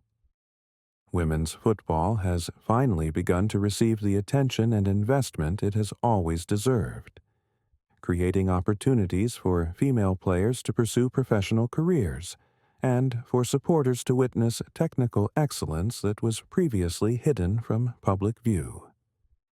The growth of women's football represents modern football's greatest success story, proof that the sport's appeal transcends gender when barriers to participation are removed. Youth development has become increasingly sophisticated, with clubs investing enormous resources in academies that identify and train potential stars from childhood.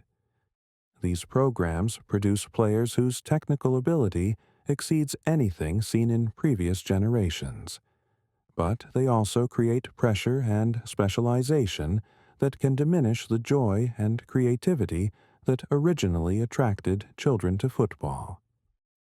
The modern game exists in constant tension between preservation and innovation, between honoring football's historical traditions and adapting to contemporary realities. The challenge facing everyone connected to football, players, coaches, administrators, supporters, is maintaining the sport's essential character while embracing changes that enhance rather than diminish its fundamental appeal. This tension is creative as well as problematic, generating new forms of football excellence while threatening aspects of the game that cannot be recovered once lost. The modern cathedral of football is more magnificent than ever before, but it is also more fragile, requiring constant vigilance to preserve the spiritual essence that makes the beautiful game truly beautiful. As we reach the end of our journey through football's history, we arrive at a fundamental truth. The beautiful game is not just a sport, but a form of human expression as essential and enduring as language itself. Every generation discovers football anew, adding their own accent to its eternal conversation while participating in traditions that stretch back more than a century. The children who play football today on school playgrounds and neighborhood streets are reenacting the same fundamental drama that has captivated humanity since the first person kicked a spherical object toward a target. They are learning the same lessons about cooperation and competition, about individual skill and collective responsibility, about the joy of success and the necessity of resilience in the face of disappointment. Their games may be played with modern equipment on perfectly maintained surfaces, but the emotions they experience are identical to those felt by players throughout football's history. The anticipation before kickoff, the surge of excitement when a perfect pass creates a scoring opportunity, the disappointment of a near miss, the exhilaration of a goal scored or saved. These feelings connect contemporary players to every generation that has found meaning and joy in football's simple geometry. Professional football continues to evolve, with each new season bringing tactical innovations, technical improvements, and individual achievements that push the boundaries of what seemed possible. But beneath these surface changes, the game's essential character remains constant. 22 players still chase a ball around a grass rectangle, still create drama through their collective efforts, still generate emotions that transcend the purely sporting. The stadiums may be more comfortable, the television coverage more sophisticated, the financial stakes higher than ever before. But football's power to create communities of shared passion remains unchanged. Supporters still gather to sing their team's songs, still experience collective joy and heartbreak, still find in football a form of belonging that modern life rarely provides. The global reach of contemporary football has created possibilities that earlier generations could not have imagined. Young players from every continent can aspire to compete at the highest levels, while supporters can follow their favorite teams and players regardless of geographical distance. Technology has made football truly universal, while preserving its local character and cultural significance. But perhaps most importantly, football continues to prove that human beings are capable of creating beauty through collective effort, that individual skill can serve communal purposes, that simple activities can generate meaning that enriches lives in ways that cannot be measured or quantified. The great players who will emerge in future generations will face the same fundamental challenge that confronted Pelé and Maradona, Cruyff and Beckenbauer: how to use their individual talents to create moments of transcendence that elevate everyone who witnesses them. The great teams of the future will need to solve the same puzzle that has occupied tactical minds for more than a century: how to balance individual expression with collective organization, how to create systems that enhance rather than constrain human creativity. The supporters who fill stadiums in years to come will participate in the same rituals of belonging and expression that have sustained football communities throughout the sport's history. They will create new songs and develop new traditions, but they will be motivated by the same desires for connection and meaning that have always drawn people to football. The beauty of football lies not just in its aesthetic pleasures, the perfectly struck pass, the impossible save, the goal that seems to defy physical laws, but in its demonstration that human beings are capable of creating something together that none of them could achieve alone. Every successful team, every memorable match, every moment of individual brilliance within collective effort proves that cooperation and competition can coexist, that individual excellence and communal purpose are not contradictory but complementary. As long as children discover the joy of kicking a ball, as long as communities seek forms of shared identity and expression, as long as human beings value beauty and skill and the possibility of transcendence through collective effort, football will continue to evolve while remaining essentially unchanged.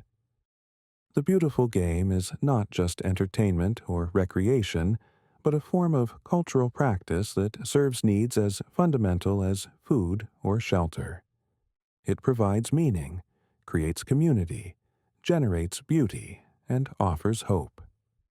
It reminds us that despite all the complications and disappointments of modern life, simple activities pursued with passion and skill can create moments of pure joy that justify all the effort and devotion they require. In the end, football's greatest achievement is not any individual match or tournament or career, but its proof that the human capacity for creating beauty is inexhaustible, that each generation will find new ways to express eternal truths through the simple act of moving a ball across grass toward a goal. The game continues, as it always has, as it always will. The ball rolls forward, carrying with it the dreams and hopes of everyone who has ever loved the beautiful game. toward a future that will honor the past while creating new possibilities for human expression and connection. And in that continuity, in that eternal return of foot-meeting ball, of collective effort creating individual moments of transcendence, we find not just sport, but art, not just entertainment, but meaning, not just a game, but a language that speaks to the deepest parts of human nature, and proves that we are capable of creating beauty together that illuminates the world.